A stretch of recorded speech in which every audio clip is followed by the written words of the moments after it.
आकाश में युद्ध सी 261 अध्याय 261 स्वर्गीय ज्वालाओं का विलय क्रोधित बुद्ध कमल ज्वाला। जब ये लगभग पागलपन भरा विचार उसके मन में आया तो जियाओ यान अनायास ही कांप उठा। हालांकि उसने इसे कितना भी दबाने की कोशिश की, यह विचार उसके दिल में घर कर गया। चाहे कुछ भी हो जाए, वह इसे दूर नहीं कर सका, मानो कोई राक्षस उसे सता रहा हो। इसे बाहर निकालने के इस व्यर्थ प्रयास के दौरान जियाओ यान अनजाने में धीरे धीरे इस विचार से ग्रस्त हो गया। वह मन ही मन बुदबुदाया, अगर यह सफल हो भी जाए तो इसकी भयानक विनाशकारी शक्ति ज्वाला विभाजन सुनामी से कम नहीं होगी, है ना। जब शियाओ यान संघर्ष कर रहा था, हाइबो डोंग चुपचाप उसे देखता रहा। उसने मान लिया कि उसने हार मान ली है। उस क्षण उसने चैन की सांस ली। चाहे कुछ भी हो जाए, ये 8 पंखों वाला काला सर्प सम्राट निश्चित रूप से एक दुर्जय प्रतिद्वंद्वी था। हाइबो डोंग ने शायद कुछ छिपा रखा था, लेकिन वह और किंगलिन इतने करीबी नहीं थे। इसलिए उसे एक छोटी लड़की के लिए इतना बड़ा जोखिम उठाने की जरूरत नहीं थी। शियाओ यान का स्वेच्छा से हार मान लेना उसकी इच्छा के अनुरूप था। दूसरी ओर 8 पंखों वाले काले सर्प सम्राट ने अपनी विशाल पूंछ को थोड़ा सा हिलाया। हर बार जब विशाल पूंछ हिलती थी तो आकाश में काफी तेज हवा चलती थी। इससे अंदाजा लगाया जा सकता था कि उस विशाल पूंछ में कितनी भयानक शक्ति समाहित थी। ही क्यों? क्या तुम आखिरकार हार मान रहे हो? त्रिभुजाकार विशाल आंखों ने सामने खड़े दो लोगों पर एक नजर डाली जो हिले तक नहीं। 8 पंखों वाले काले सर्प सम्राट की हंसी गरजते हुए बादल की तरह थी, जो बिना रुके पूरे आकाश में गूंज रही थी। अच्छा ही हुआ कि तुमने हार मान ली। इससे मेरी ताकत बर्बाद होने से बच गई। मुस्कुराते हुए 8 पंखों वाले काले सर्प सम्राट ने अपना सिर घुमाया और दूर क्षितिज की ओर देखा। उसने धीरे से कहा, वह लुमान स्त्री अब तक किसी सुरक्षित स्थान पर पहुंच चुकी होगी। उन्हें रोकने का मेरा काम अब समाप्त हो जाना चाहिए था। पीछे मुड़कर 8 पंखों वाले काले सर्प सम्राट ने शियाओ यान को घूर कर देखा। उसकी जोरदार हंसी में उपहास था, तुम दोनों अगर भविष्य में ज्यादा ही नाराज हो जाओ तो मेरे पास आ जाना। मैं किसी भी समय तुम्हारा इंतजार करूंगा। आज मैं तुम दोनों से कोई खिलवाड़ नहीं करूंगा, वरना जब मिस्टी क्लाउड संप्रदाय की वह स्त्री और वह बूढ़ा दानव एक साथ आ गए तो मुझे वहां से जाने में सचमुच बहुत मुश्किल होगी। ये कहते ही 8 पंखों वाले काले सर्प सम्राट की विशाल पूंछ थोड़ी हिली। उसकी निगाहें दोनों की हर हरकत पर टिकी थीं और उसका शरीर धीरे धीरे पीछे हट रहा था। स्पष्ट था कि सतर्क सम्राट दो डोहुआंगों के सामने अपनी पीठ नहीं दिखाना चाहता था। हालांकि वह दो डोहुआंगों को रोक सकता था, लेकिन वह वास्तव में शियाओ यान और हाइबो डोंग दोनों को हरा नहीं सकता था। काले वस्त्र के नीचे शियाओ यान की आंखें धीरे धीरे पीछे हटते हुए 8 पंखों वाले काले सर्प सम्राट को टकटकी लगाए देख रही थीं। शियाओ यान के मन में चल रहा विचार अचानक शांत हो गया। उसके हाथ धीरे धीरे काले वस्त्र से बाहर निकले। उसके लंबे सफेद हाथ किसी महिला के हाथों जैसे थे और उनमें कोई शक्ति नहीं दिख रही थी। शाओ यान की हरकत देखकर बगल में खड़ा हाइबो डोंग स्तब्ध रह गया। तुरंत ही उसके चेहरे पर अनिश्चितता के भाव आ गए। ही क्यों? क्या तुम अब भी हार मानने को तैयार नहीं हो? तुम्हारे पास एक प्रकार की स्वर्गीय ज्वाला तो है, लेकिन तुम्हारे हाव भाव देखकर लगता है कि तुम उसकी असली शक्ति का प्रदर्शन नहीं कर पा रहे हो। शियाओ यान की इस हरकत को भांपते हुए 8 पंखों वाले काले सर्प सम्राट ने तुरंत अपना शरीर रोक दिया। उसकी त्रिकोणीय आंखों ने शियाओ यान को घूरते हुए चिढ़कर ठंडी हंसी हंसी। 8 पंखों वाले काले सर्प सम्राट के उपहास भरे शब्दों को अनसुना करते हुए जियाओ यान ने अपने हाथ आकाश की ओर करके आगे बढ़ा लिए। वह कुछ देर शांत रहा। उसके बाएं हाथ पर एक मोटी सफेद लौ उठी। उसकी तीव्र गर्मी से हवा इतनी झुलस गई कि वह कुछ विकृत और मायावी सी हो गई। जैसे ही उसका बायां हाथ थोड़ा कस गया, भयानक सफेद रंग की लौ धीरे धीरे छटपटाने लगी और प्रचंड ऊर्जा उत्सर्जित करने लगी। अपनी विशाल त्रिकोणीय आंखों से शियाओ यान को घूरते हुए, व्यंग्य भरी निगाहों से देखते हुए 8 पंखों वाले काले सर्प सम्राट को जरा भी चिंता नहीं हुई। हालांकि उन्हें स्वर्गीय ज्वाला से थोड़ा डर था, लेकिन काले वस्त्रधारी व्यक्ति किसी अज्ञात कारण से अपनी पूरी शक्ति का प्रयोग करने में असमर्थ प्रतीत हो रहा था। इसलिए 8 पंखों वाले काले सर्प सम्राट को बिल्कुल भी डर नहीं था। त्रिभुजाकार आंखों में क्षण भर के लिए व्यंग्य का भाव प्रकट हुआ। हालांकि जब शाओ यान के दाहिने हाथ पर अचानक हरे रंग की ज्वाला का एक समूह उठा तो उसकी विशाल आंखें अचानक सिकुड़ गईं। सर्प की आंखों में मनुष्य के समान एक अज्ञात और अत्यंत भयभीत भाव प्रकट हुआ। ये भी दिव्य ज्वाला है? धिक्कार है, ये कैसे संभव है? तुम्हारे शरीर में 2 प्रकार की दिव्य ज्वाला कैसे समा सकती हैं? हरे रंग की ज्वाला से निकलने वाली भयानक गर्मी को महसूस करते हुए 8 पंखों वाले काले सर्प सम्राट क्षण भर के लिए स्तब्ध रह गए। तुरंत ही उनका विशाल शरीर ऐसे सिकुड़ गया मानो किसी ने उनकी पूंछ पर पैर रख दिया हो। आकाश में हौंकते हुए उनकी तीखी आवाज लड़खड़ा गई। शाओ यान के बगल में खड़े हाइबो डोंग ने शाओ यान की हथेलियों में फड़फड़ाती सफेद और हरे रंग की ज्वाला को स्तब्ध चेहरे से देखा। इतनी नजदीक होने के कारण वह स्वाभाविक रूप से ज्वालाओं के दोनों समूहों में समाहित भयावह तापमान को और भी स्पष्ट रूप से महसूस कर पा रहा था। उसी क्षण उसके कदम अनायास ही कुछ दूरी पर बढ़ गए, फिर उसे तसल्ली हुई और उसने अपना शरीर रोक लिया। ये सचमुच अविश्वसनीय है। इस व्यक्ति के पास वास्तव में 2 प्रकार की दिव्य ज्वाला है। हाइबो डोंग ने ठंडी हवा में गहरी सांस ली और शाओ यान के हाथों को घूरने लगा। उसका दिल उथल पुथल में था। अपने समृद्ध अनुभव में उसने कभी किसी ऐसे व्यक्ति के बारे में नहीं सुना था जो एक ही समय में 2 प्रकार की स्वर्गीय ज्वाला धारण कर सके। ये तो सभी जानते हैं कि स्वर्गीय ज्वाला का स्वभाव अत्यधिक शक्तिशाली होता है और उनमें अपार विनाशकारी क्षमता होती है। दो स्वर्गीय ज्वाला मूलतः शत्रुओं के समान होती हैं और आमतौर पर एक दूसरे के साथ बिल्कुल भी मेल नहीं खाती। यदि एक ही व्यक्ति के शरीर में दो प्रकार की स्वर्गीय ज्वाला हों, तो हाइबोडोन केवल एक ही प्रकार के परिणाम की कल्पना कर सकता था। वह परिणाम होगा जब दो अत्यंत अस्थिर बम आपस में टकराएंगे और अंततः एक भयंकर विस्फोट में उनका पूर्ण विनाश हो जाएगा। हाइबोडोन को यह समझ नहीं आ रहा था कि शियाओ यान के पास एक ही समय में दो प्रकार की स्वर्गीय ज्वाला कैसे हो सकती है। हालांकि वह स्पष्ट रूप से महसूस कर सकता था कि जिस क्षण दोनों प्रकार की स्वर्गीय ज्वाला प्रकट हुई, उनके शरीर में मौजूद शांत ऊर्जा के बीज अचानक बहुत अधिक उत्तेजित हो गए। यह आदमी दो तरह की स्वर्गीय ज्वाला बुलाकर क्या करना चाहता है? हाइबोडोन मन ही मन सोच रहा था, मानो कुछ समझ ही न पा रहा हो। उसने थोड़ा ऊपर उठे काले चोगे पर नजर डाली। वहां से जो कोमल और सुंदर चेहरा दिखाई दिया, उस पर हल्की सी पागलपन भरी मुस्कान झलक रही थी। शाओ यान के चेहरे पर मुस्कान देखकर हाइबोडोन कांप उठा। उसके दिल में अनायास ही एक बेचैनी सी उठ उठी। जैसे ही उसके पंख हल्के से फड़फड़ाए, बर्फीली ठंडक से भरी डोउची ने एक गोलाकार बर्फ की परत बना ली और उसे अपने चारों ओर लपेट लिया। शियाओ यान के ठीक सामने 8 पंखों वाले काले सर्प सम्राट हौंकते हुए लगातार गालियां बक रहे थे। स्पष्ट रूप से शियाओ यान के पास दो प्रकार की स्वर्गीय ज्वाला होने की सच्चाई से उन्हें गहरा सदमा लगा था। लोच मछली की तरह बेतरतीब ढंग से उछल रहे 8 पंखों वाले काले सर्प सम्राट को अनदेखा करते हुए शियाओ यान की निगाहें दो अलग अलग रंगों के स्वर्गीय ज्वाला के गुच्छों पर टिकी हुई थीं। उसके होंठों के कोने हल्के से फड़क उठे। कुछ ही क्षण बाद उसने अपने दांत भींच लिए। उसके हाथों ने दोनों प्रकार की स्वर्गीय ज्वालाओं को उठाया और धीरे धीरे उन्हें केंद्र की ओर खींच लिया। धिक्कार है, पागल पागल, ये व्यक्ति तो पक्का पागल है। शाओ यान की इस हरकत को हैरानी भरी निगाहों से देखते हुए हाइबो डोंग और 8 पंखों वाले काले सर्प सम्राट ने अजीब तरह से एक दूसरे को डांटना शुरू कर दिया। डांटने के बाद वे दोनों एक दूसरे से काफी दूर हट गए। इसके बाद उन्होंने दूर से ही शाओ यान को घूरना शुरू कर दिया। कमीने, अगर तू मर गया तो मेरे लिए आध्यात्मिक पुनर्प्राप्ति बैंगनी गोली कौन बनाएगा? हाइबो डोंग पीछे हटे हुए मन ही मन बड़बड़ाया। उसके अनुसार भले ही शियाओ यान अपने शरीर में एक साथ दो अलग अलग प्रकार की स्वर्गीय ज्वाला धारण कर सकता था, लेकिन यह असंभव था कि वह इन दो उग्र स्वर्गीय ज्वालाओं को आपस में संपर्क में आने दे और सुरक्षित रहे। उन दोनों के अपशब्दों से शियाओ यान को जरा भी संकोच नहीं हुआ। अपने पागलपन भरे विचारों में उसने सोचा कि चूंकि ज्वाला मंत्र अनेक स्वर्गीय ज्वालाओं को समाहित कर सकता है, इसलिए इन स्वर्गीय ज्वालाओं को आपस में मिलाना ज्यादा मुश्किल नहीं होना चाहिए। एक स्वर्गीय ज्वाला की शक्ति से एक डोहुआंग भी भयभीत हो सकता है। यदि दो अलग अलग प्रकार की स्वर्गीय ज्वालाएं आपस में मिल जाएं, तो उनके संपर्क में आने पर उत्पन्न होने वाली ऊर्जा निश्चित रूप से कई गुना बढ़ जाएगी। यह एक पागलपन भरा प्रयोग था। बेशक इसमें बहुत बड़ा खतरा होने के बावजूद अगर जियाओ यान सचमुच सफल हो जाता, तो उसके पास एक ऐसी भयानक हत्या करने की क्षमता होती जिससे एक दाओ हुआंग भी बहुत डरता। धतेरे की, अगर यह सच में कामयाब हो गया तो इसे मेरी खुद की बनाई हुई एक अनोखी दाव तकनीक माना जा सकता है ना? शियाओ यान ने मन ही मन थोड़ा घबराते हुए बुदबुदाया। उसके हाथ कांप रहे थे और हरे रंग की लौ और गाढ़ी सफेद लौ धीरे धीरे एक दूसरे के संपर्क में आने लगी। टकराना। जैसे ही ज्वाला के अंकुर संपर्क में आए, शियाओ यान की हथेली से एक दबी हुई गड़गड़ाहट जैसी आवाज निकली। तुरंत ही उसके हाथ बुरी तरह घायल हो गए। ताजा खून बेकाबू होकर बहने लगा। उसकी मुद्रा को देखकर लगता था कि अगर उसके हाथों को डोउची ऊंची सुरक्षा न दे रही होती, तो शायद उसके हाथ वहीं पर टुकड़े टुकड़े हो जाते। शाओ यान ने अपने हाथों से उत्पन्न हो रहे तीव्र दर्द को बड़ी ताकत से सहन किया। उसकी बाईं काली आंख सफेद लौ से घिरी हुई थी, जबकि दूसरी आंख हरे रंग की लौ से ढकी हुई थी। हरा और सफेद रंग बारी बारी से चमक रहे थे, जो देखने में बेहद विचित्र और भयावह लग रहे थे। दांत भींचते हुए जियाओ यान ने दो प्रकार की स्वर्गीय ज्वालाओं के टकराव से उत्पन्न भयानक ऊर्जा को अनदेखा कर दिया, जिसके कारण हवा विकृत होने लगी थी। उसके हाथ पूरी तरह से केंद्र की ओर बढ़ने पर केंद्रित थे।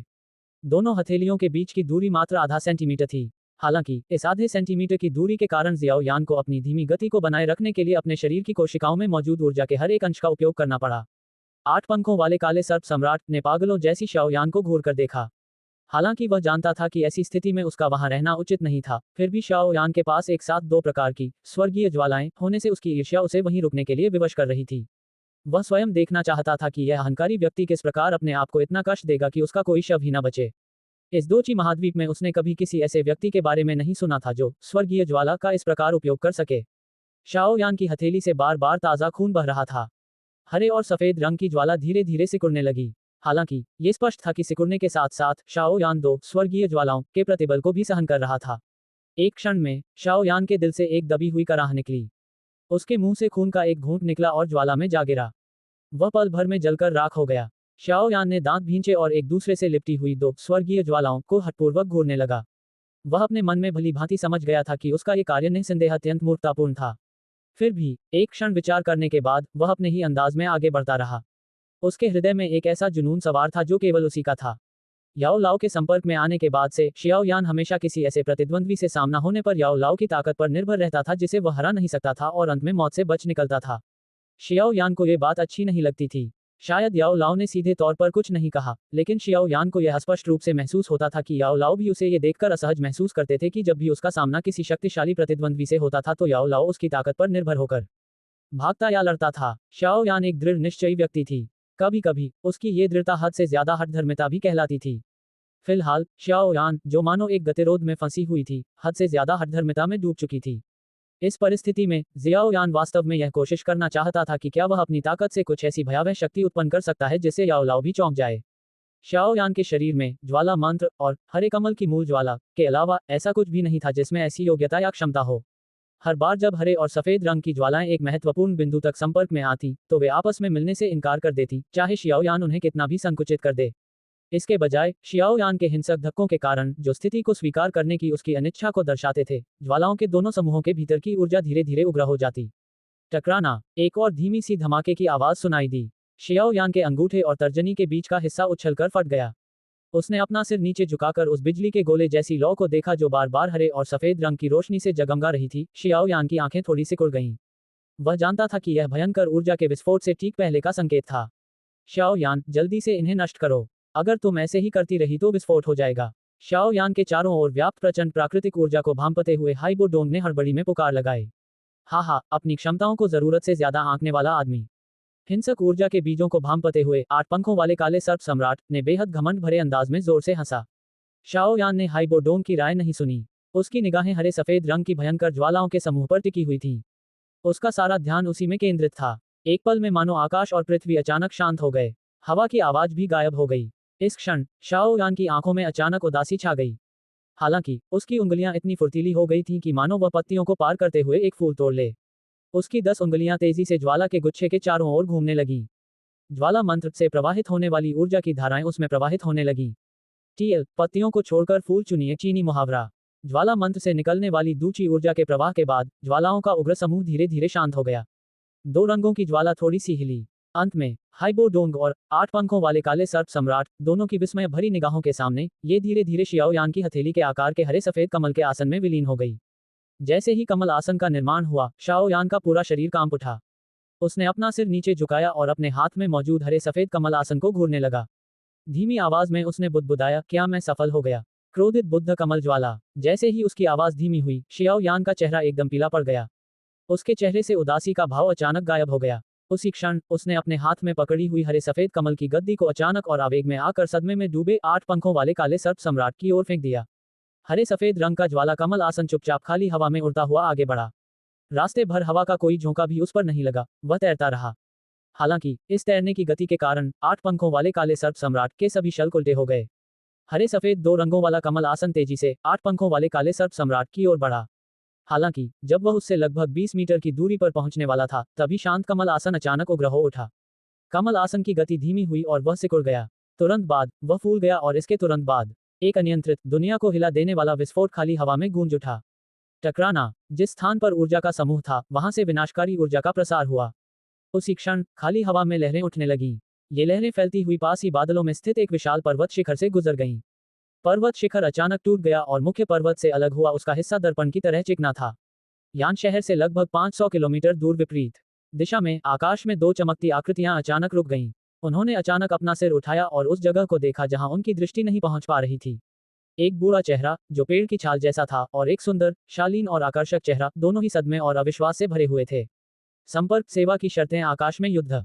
सी 262। अध्याय 262। भयावह विनाशकारी शक्ति। नीले आकाश में चमकीली हरी सफेद लौ भड़क उठी। आग की लहर की तरह इसने पूरे आकाश को अपनी चपेट में ले लिया। पल भर में इस पूरे क्षेत्र का तापमान काफी बढ़ गया। यान शहर के भीतर अनगिनत लोगों ने मूर्खतापूर्वक अपना सिर उठाकर आकाश को अपनी चपेट में ले चुकी भयानक ज्वाला की लहर को देखा। हालांकि यह हजारों मीटर दूर थी, फिर भी गर्म ज्वाला की लहर ने लोगों को अत्यधिक पसीना बहाने पर मजबूर कर दिया। विशाल शहर में सन्नाटा पसरा हुआ था। सभी ने अपने सूखे मुंह में थूक निगल लिया। उनके दिलों में दहशत फैल गई। अगर यह ज्वाला की लहर यान शहर से थोड़ी नीचे होती तो ये जगह शायद एक समतल मैदान में तब्दील हो जाती। क्या यह एक डोहुआन की विनाशकारी शक्ति है? कितना भयानक! सभी के दिल कांप उठे और वे दबे स्वर में कराह उठे। नीले आकाश में ज्वाला की लहर ऊर्जा की एक तीव्र तरंग में परिवर्तित हो गई और तेजी से बाहर की ओर फैल गई।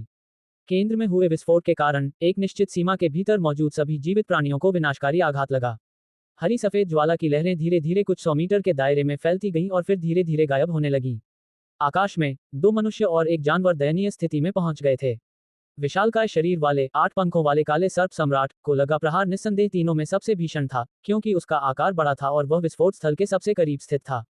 विनाशकारी ज्वाला की लहर के कारण 8 पंखों वाले काले सर्प सम्राट के शरीर पर मौजूद कठोर शल्कों का आधा से अधिक भाग पूरी तरह से टूट गया था।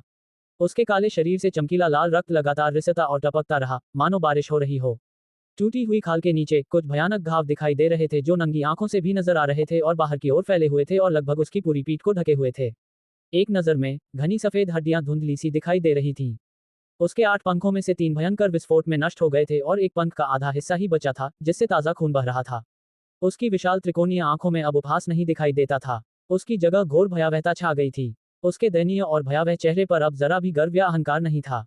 8 पंखों वाले काले सर्प सम्राट से बहुत दूर एक स्थान पर पूरी तरह से बर्फ से ढकी हुई सफेद बर्फ की परत धीरे धीरे फट गई। बर्फ के टुकड़े गिरने लगे और अंततः लगभग पूरी तरह से झुलसे हुए काले वस्त्र में लिपटी एक बूढ़ी आकृति दिखाई दी। इस समय हाइबोडोन का चेहरा बिल्कुल पीला पड़ गया था। उसके होंठों के कोने पर अभी भी खून के कुछ हल्के धब्बे थे। उसने अनजाने में कांपते हुए हाथ से उन खून के धब्बों को पोंछ दिया। कुछ क्षण पहले हुए भयानक विस्फोट में हाइबोडोन ने अपनी पूरी ताकत लगाकर 40 से अधिक कठोर डोची बर्फ की परतें बेहद कम समय में जमा दी थीं। हालांकि ये रक्षा कवच, जो देखने में मजबूत और अटूट लग रहा था, अत्यंत विनाशकारी शक्ति वाली हरी सफेद ज्वाला की लहर के सामने आसानी से चकनाचूर हो गया। ज्वाला की लहर के गुजर जाने के बाद 40 से अधिक डोची बर्फ की परतों में से केवल अंतिम परत ही बची थी, जिसकी रक्षात्मक शक्ति अविश्वसनीय थी।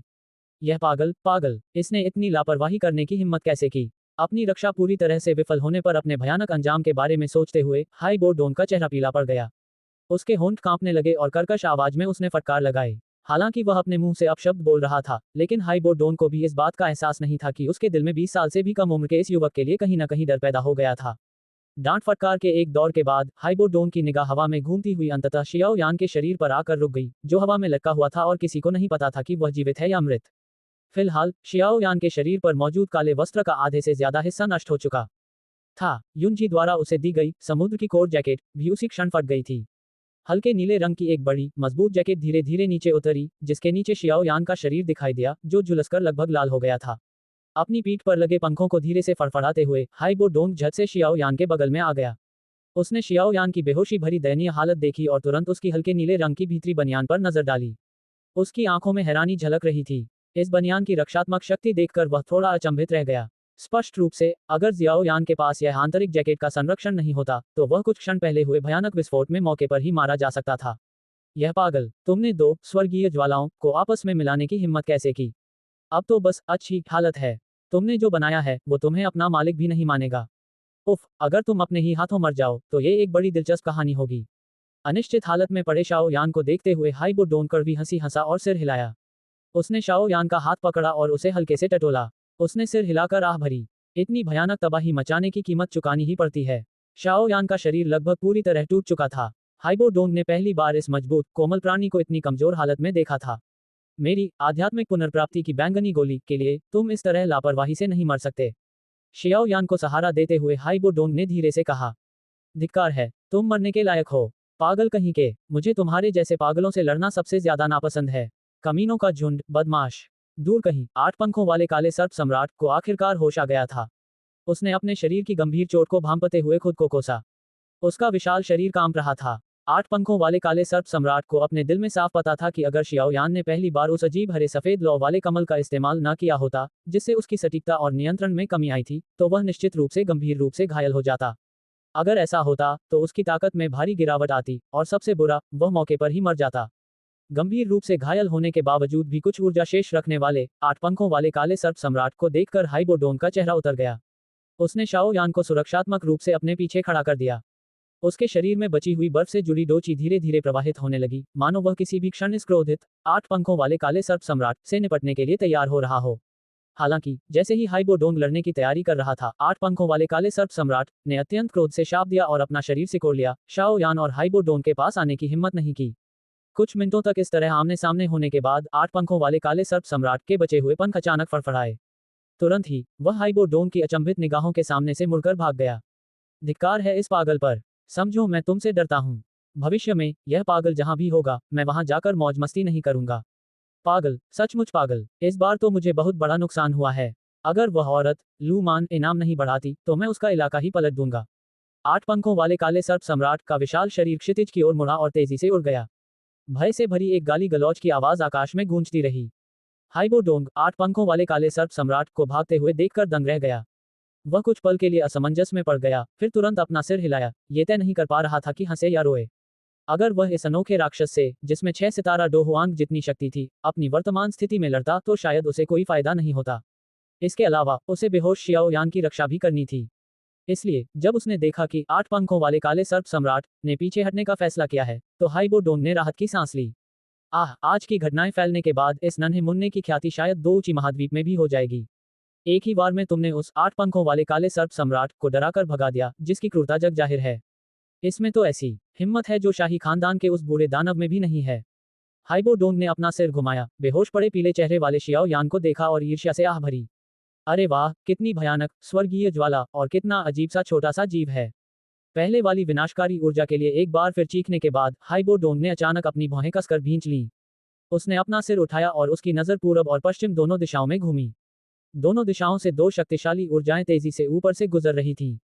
क्या वे दोनों आखिरकार आ रहे हैं? शियाओ यान के पहले के रवैये को देखकर ऐसा लग रहा था कि उसका और मिस्टी क्लाउड सेट का कोई पुराना झगड़ा है। ऐसे में उसे साथ लेकर यहां से चले जाना ही बेहतर होगा। हाइबो डोंग थोड़ा सोचने लगा। उसकी नजर चारों ओर घूमी और फिर नीचे की ओर। शियाओ यान को उठाए हुए हाइबो डोंग ने अपनी पीठ पर लगे बर्फीले पंखों को फड़फड़ाया, जिससे उसका शरीर एक बहती हुई रोशनी में बदल गया और वह तेजी से क्षितिज की ओर बढ़ गया। हाइबो डोंग के गायब होने के बाद वह आकाश, जिसने एक दिल दहला देने वाली बड़ी लड़ाई देखी थी, अंततः शांत हो गया। हालांकि ये शांति केवल 10 मिनट से कुछ अधिक समय तक ही बनी रही, तभी पूर्व और पश्चिम दोनों दिशाओं से 2 तेज रोशनी तेजी से आती हुई दिखाई दी। अंततः वे उस स्थान पर आकर रुक गईं जहां भीषण युद्ध हुआ था। बहती हुई रोशनी गायब हो गई। एक बूढ़े व्यक्ति और एक महिला की आकृतियां प्रकट हुईं। बूढ़े व्यक्ति ने साधारण पीला वस्त्र धारण किया हुआ था, उनका सुंदर रंग और ऊर्जावान व्यवहार कुछ विशिष्ट और अलग सा भाव लिए हुए था। उनकी निगाहें चारों ओर घूम रही थीं, जिनमें गरिमा झलक रही थी। महिला ने बैंगनी रंग से सजी सुनहरे रंग की तंग पोशाक पहनी हुई थी। उनके लंबे काले बाल फीनिक्स पक्षी की तरह सजे हुए थे। उनमें एक ऐसी गरिमा झलक रही थी जिसे छुपाना मुश्किल था। उनका रूप शांत और सुंदर था, मानो किसी एकांत पर्वत पर बहता कोई निर्मल झरना हो। साथ ही उनकी जन्मजात उच्च स्थिति के कारण लोग उनके प्रति सम्मान महसूस कर रहे थे, जबकि उन्हीं लोगों के मन में अनायास ही एक विचार उठ रहा था। के संप्रदाय प्रमुख युन युन, जितने वर्षों से हमारी मुलाकात नहीं हुई है, उतने वर्षों में आपकी वायु शक्ति से जुड़ी डोची डाउची और भी निपुण हो गई है। ये गति ऐसी है जिसे बूढ़ा मैं पकड़ नहीं सकता। उस सुंदर, कुलीन और हर तरह से आकर्षक वस्त्रधारी महिला को देखते हुए बूढ़े व्यक्ति ने हंसते हुए कहा। जिया लाओ की पर्वतीय ऊर्जा भी दिन प्रतिदिन प्रबल होती जा रही है।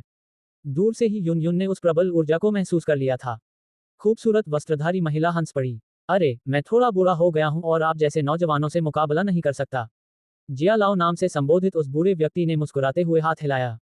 उसकी नजर चारों ओर घूमी। जब उसकी नजर कुचली हुई विशाल पर्वत चोटी पर पड़ी, तो उसकी आंखें सिकुड़ गईं और उसने धीरे से मुस्कुराते हुए कहा, लगता है हम दोनों ने एक बड़ा मौका गंवा दिया। थोड़ी देर पहले क्या यहाँ 4 अलग अलग डहुआन की क्यूई प्रकट नहीं हुई थी? खूबसूरत वस्त्रधारी महिला ने भौहें चढ़ाकर पूछा। अरे, वहां 2 क्यूई थे जो जिया मा साम्राज्य के किसी शक्तिशाली व्यक्ति जैसे नहीं लग रहे थे। जहां तक उनके साथ लड़ने वाले बाकी 2 लोगों की बात है, मैं निश्चित रूप से नहीं कह सकता कि वे जिया मा साम्राज्य के नागरिक थे या नहीं। आखिर इतने बड़े क्षेत्र में कुछ बूढ़े लोग छिपना पसंद करते हैं और मरने तक प्रकट नहीं होते। बूढ़ा हंसा। उसका चेहरा धीरे धीरे थोड़ा उदास हो गया और उसने कहा, लेकिन पहले हुआ ऊर्जा विस्फोट वाकई भयानक था। मुझे लगता है कि अगर मैं भी इस तरह के ऊर्जा विस्फोट का सामना करता, तो मेरी हालत गंभीर रूप से घायल होने से ही होती। मुझे आश्चर्य है कि जिया मा साम्राज्य में इस तरह का शक्तिशाली व्यक्ति कब दोबारा प्रकट होगा। अगर मुझे मौका मिला तो मैं उससे मिलना चाहूंगा। बूढ़े व्यक्ति ने कुछ अफसोस भरे स्वर में कहा। खूबसूरत वस्त्रधारी महिला मुस्कुराई और सिर हिलाया। उसकी सुंदर आंखें बेतरतीब ढंग से जमीन पर घूमी। कुछ क्षण बाद वह अचानक धीमी आवाज में बोली। उसने हाथ से जमीन की ओर इशारा किया। तुरंत ही हल्के नीले रंग का एक धातु का टुकड़ा तेजी से आकाश की ओर उठा और उसने उसे मजबूती से अपने हाथों में पकड़ लिया। ये तो, उसने पलटकर इस कुछ जानी पहचानी सी दिखने वाली हल्के नीले रंग की धातु की वस्तु को देखा। कुछ ही पलों में खूबसूरत वस्त्रधारी महिला का चेहरा अचानक बदल गया। उसने अनजाने में बुदबुदाया, सीज कोर वेस्ट। संपर्क सेवा की शर्तें आकाश में युद्ध। सी 263। अध्याय 263। याओ लाओ का गहरी नींद में सो जाना। धुंधले बादल संप्रदाय की नेता, जो शांत और उदासीन थी, के चेहरे पर बदलते भावों के साथ हल्के नीले धातु के टुकड़ों को घूरते हुए चिंता की एक झलक दिखाई दी। उनकी मुट्ठी चुपचाप कस गई और उनका दिल बार बार धड़क रहा था। यहाँ सी स्कोर वेस्ट के टुकड़े क्यों बिखरे पड़े हैं? कहीं वो छोटा सा जीव भी अभी यहीं तो नहीं था? सी स्कोर वेस्ट तो टूट चुका है, उसे भी गंभीर चोट लगनी चाहिए थी। ये जीव आखिर मुसीबत के समय हमेशा कहाँ प्रकट होता है? खूबसूरत वस्त्रधारी महिला की चिंता से भरी निगाहें जमीन पर घूमी, लेकिन उन्हें जरा भी संदेह का कोई संकेत नहीं मिला। उनकी भौहें थोड़ी तन गईं, जिनमें कुछ गुस्सा भी झलक रहा था। पंत प्रमुख यून यून, ये क्या है? एक और उस बूढ़े व्यक्ति को यह देखकर आश्चर्य हुआ कि खूबसूरत वस्त्रधारी महिला ने वास्तव में ऐसी भावनाएं प्रकट की। उसकी आवाज में हैरानी थी। उसने पूछा, मिस्टी क्लाउड संप्रदाय की प्रमुख, इस शख्स को उसने पहली बार एक साथ इतनी सारी असामान्य भावनाएं प्रकट करते देखा था। हाँ, कुछ नहीं। बूढ़े आदमी की आवाज से चौंक कर जाग उठी उस खूबसूरत महिला के चेहरे पर तुरंत भावहीनता छा गई। एक पल बाद उसने फिर से वही उदासीनता अपना ली। मुस्कुराते हुए उसने समुद्र की कोर वेस्ट का टुकड़ा उस बूढ़े आदमी के सामने अपनी संग्रहण अंगूठी में रख लिया और धीरे से अपनी राय व्यक्त की। जिया लाओ, मुझे लगता है कि हमें चारों डोहुआन की असली पहचान की जांच करनी चाहिए। आखिर यह मुमकिन नहीं है कि दूसरे साम्राज्यों के 2 डोहुआंग सिर्फ घूमने के लिए जियामा साम्राज्य में आए हों। ये सुनकर बूढ़े व्यक्ति ने तुरंत ही उस खूबसूरत वस्त्रधारी महिला को कुछ अजीब नजरों से देखा। उसका स्वभाव देखकर ऐसा नहीं लगता था कि उसे ऐसी बातों में कोई दिलचस्पी होगी। ये धातु के टुकड़े आखिर हैं क्या? बूढ़े व्यक्ति के मन में संदेह कौंध गया। साम्राज्य के शाही परिवार के संरक्षक के रूप में साम्राज्य के बाहर के इन शक्तिशाली लोगों की जांच करना उनका कर्तव्य था। उन्होंने पहले तो खुद बोलने और मिस्टी क्लाउड सैक से भी मदद मांगने की सोची थी। उन्हें उम्मीद नहीं थी कि मिस्टी क्लाउड सैक पहले ही बोल देगी। इसलिए बूढ़े व्यक्ति ने बस मुस्कुराकर सिर हिलाया। उन्होंने हंसते हुए आगे की कार्रवाई में सहयोग किया और कहा, अच्छा ही हुआ। नीचे यान नगर है। संयोगवश मो वंश का मुख्यालय भी यहीं है। चलिए पहले कुछ जानकारी जुटा लेते हैं। खूबसूरत वस्त्रधारी महिला की सुंदर निगाहें नीचे नगर की ओर घूमी और वह मुस्कुराई। तुरंत ही उसने यान नगर से बाहर उतरने का फैसला किया। उसके पीछे पीछे बूढ़ा व्यक्ति स्थिर गति से चलने लगा। 3 दिन बाद रॉक डेजर्ट सिटी में डेजर्ट मेटल मर्सिनरी कंपनी का मुख्यालय स्थित था। शांत कमरे में चंदन की हल्की सुगंध फैली हुई थी, जिससे लोगों का मन सुकून और मदहोशी से भर गया था। कमरे के कोने में बिस्तर पर एक युवक लेटा हुआ था, जिसकी आंखें कसकर बंद थीं। उसकी हर कमजोर सांस के बीच का अंतराल बहुत लंबा था, जिससे दूसरों को अनजाने में यह आभास हो रहा था कि उसकी सांस अचानक रुक जाएगी और एक बेहद दुखद अंत हो जाएगा। जब वह युवक बिस्तर पर बेहोश पड़ा था, तो उसे हल्का सा आभास हुआ कि उसके आसपास लोग चहलकदमी कर रहे हैं। काफी देर बाद कुछ धीमी आहें सुनाई दी और फिर धीरे धीरे गायब हो गईं। न जाने कितनी बार दरवाजा जोर से बंद होने के बाद बिस्तर पर लेटे उस युवक की उंगली, जो मानो किसी मृत व्यक्ति जैसा लग रहा था, अचानक धीरे से कांप उठी। कुछ देर बाद उसकी कमजोर सांसें थोड़ी तेज हुईं। फिर कुछ देर बाद उसकी पलकें धीरे से फड़कने लगीं। उसकी पलकें मुश्किल से थोड़ी सी खुलीं। हल्की सी रोशनी उसकी आंखों में पड़ रही थी। शियाओ यान ने अपनी नजर हटाने की पूरी कोशिश की और अचानक उसका हाथ कस गया। इस कुछ कुछ परिचित से दिखने वाले कमरे को अच्छी तरह से देखने के बाद उसने आखिरकार राहत की एक गहरी सांस ली। उसका पूरा शरीर कमजोर और थका हुआ था और वह नर्म बिस्तर पर लेटा हुआ था। उसमें हिलने डुलने की भी ताकत नहीं थी। शाओ यान ने हल्की सांस ली और छोड़ी। जब उसका दिमाग पूरी तरह से जागृत हुआ, तो यादों की लहरें उसके मन के गहरे हिस्सों से तेजी से उमड़ पड़ी, जिससे शाओ यान को पूरी घटना याद आ गई। मुझे लगता है कि मैं घायल हो गया था। विनाशकारी ज्वाला के प्रकोप से हुए तीव्र दर्द को याद करते हुए जियाओ यान कड़वी हंसी हंसा। उसने चंदन की हल्की सुगंध से भरी एक गहरी सांस ली। जब उसका दिमाग थोड़ा शांत हुआ, तो उसने धीरे धीरे अपनी आंखें बंद कर लीं और अपने मन को धीरे धीरे अपने अंतर्मन में उतरने दिया। जैसे ही उसका मन उसके शरीर में उतरा, एक जर्जा आंतरिक शारीरिक स्थिति, जिसने जियाओ यान को स्तब्ध कर दिया, तुरंत उसकी कल्पना में प्रकट हो गई। भयानक ऊर्जा से बुरी तरह क्षतिग्रस्त अपने शरीर को देखकर जियाओ यान का दिल अचानक बैठ गया। हालांकि उसे अंदाजा था कि उसकी चोट गंभीर है, लेकिन उसे यह उम्मीद नहीं थी कि यह इतनी गंभीर होगी। अगर किसी और की ऐसी दयनीय हालत होती, तो उसका एक ही अंजाम होता, पूरी तरह अपाहिज हो जाना। अब तो बहुत मुसीबत होने वाली है। शियाओ यान ने मन ही मन कड़वाहट से बुदबुदाया। उसका मन बिखरे हुए चीपथों का अनुसरण करते हुए धीरे धीरे आगे बढ़ा। अंततः वह उसके पेट के निचले हिस्से में स्थित भंवर तक पहुंचा। भंवर के भीतर केवल हरे रंग की तरल ऊर्जा की कुछ बूंदें बची देखकर उसने गहरी सांस ली। ये तो बस मामले को और बिगाड़ रहा था। भंवर के केंद्र में एक छोटी सी चमक हल्की सी कांप रही थी। उस चमक के भीतर शियाओ यान का सबसे बड़ा तुरुप का पत्ता, ग्रीन लोड स्कोर फ्लेम, छिपा था। हालांकि वर्तमान में शियाओ यान ने हरी ज्वाला की एक छोटी सी लौ को बाहर निकालने और फैलाने की हिम्मत नहीं की। फिलहाल उसके शरीर में चिपत एक नाजुक स्थिति में पहुंच चुके थे। उसे पूरा यकीन था कि अगर कोई उसके शरीर पर जोरदार प्रहार करे, तो वह सचमुच पूरी तरह से नष्ट हो जाएगा। भारी मन से शियाओ यान ने अपने शरीर से ध्यान हटाकर धीरे धीरे अपनी आंखें खोलीं। उसने कड़वी मुस्कान के साथ सिर हिलाया और आह भरी। शियाओ यान कुछ देर तक छत को घूरता रहा, फिर अचानक उसका दिल थोड़ा कांप उठा। जागने से लेकर अब तक उसे ऐसा लग रहा था जैसे कुछ गायब है। अब उसे आखिरकार याद आ गया। याओ लाओ की तरफ से कोई हलचल नहीं थी। इस घटना को याद करते ही जियाओ यान का चेहरा एकदम बिगड़ गया। उसके मन में अचानक यह आवाज आई, शिक्षक, शिक्षक। कुछ मिनट तक चीख पुकार जारी रही, लेकिन उसे कोई जवाब नहीं मिला। ऐसा लग रहा था मानो उसकी आवाज विशाल सागर में डूबती हुई चट्टान हो। याओ लाओ के जवाब देने में देरी होने से जियाओ यान का दिल और भी डूबने लगा। क्या कुछ हुआ? शियाओ यान के होठों का कोना फड़क उठा। उसे अचानक लगा जैसे उसका मुंह बिल्कुल सूख गया हो। उसके दिल की गहराई से एक घबराहट धीरे धीरे फैल गई। ये घबराहट वैसी ही थी जैसी तब हुई थी जब उसका प्रतिभाशाली रूप रातों रात एक बेकार इंसान में बदल गया था। जब से शियाओ यान और याओ लाओ की जान पहचान हुई थी, तब से याओ लाओ की मौजूदगी में शियाओ यान का दिल हमेशा बेमिसाल रूप से शांत और आश्वस्त रहता था। ऐसा इसलिए था क्योंकि चाहे कुछ भी हो जाए, शियाओ यान को पूरा यकीन था कि जब तक याओ लाओ उसके साथ है, वह उसे कभी मरने नहीं देगा। लेकिन अब अचानक याओ लाओ का कोई अता पता नहीं है। इससे शियाओ यान, जो हमेशा उस पर भरोसा करता था, सचमुच घबरा गया और अपनी घबराहट को छिपाना उसके लिए मुश्किल हो रहा था। शियाओ यान ने अपने होंठ कसकर दबाए और अपनी पूरी ताकत लगाकर हथेली उठाई। जब उसने अपनी उंगली पर सुरक्षित काले रंग की पुरानी अंगूठी देखी, तो उसने राहत की एक हल्की सांस ली। उसने अपने दिल में उठ रही घबराहट को दबाने की पूरी कोशिश की और एक बार फिर अपनी आंखें बंद कर लीं।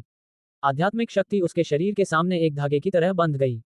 फिर उसने काले रंग की अंगूठी को स्पर्श किया। जैसे ही उसकी आध्यात्मिक शक्ति ने काले रंग के छल्ले को छुआ, उसके भीतर से एक जबरदस्त खिंचाव बल उत्पन्न हुआ। उस क्षण शियाओ यान के पास बचाव करने का समय नहीं था और उसने उसे काले रंग के छल्ले में खींच लिया। उसकी आध्यात्मिक शक्ति से उत्पन्न अनुभूति पहले तो पूरी तरह अंधकार में थी। इसके तुरंत बाद यह एक सफेद चमक से भरे गोलाकार आवरण के भीतर प्रकट हुई। आवरण के भीतर याओ लाओ की धुंधली आकृति हवा में लटकी हुई थी, जो मुस्कुराते हुए शियाओ यान की इस कमजोर आध्यात्मिक शक्ति को घूर रही थी। छोटे बच्चे, आखिरकार तुम जाग गए। याओ लाओ मुस्कुराते हुए शाओ यान के करीब आ गया। गुरुजी, आप ठीक हैं? याओ लाओ को देखकर शाओ यान के दिल का भारी बोझ हल्का हो गया।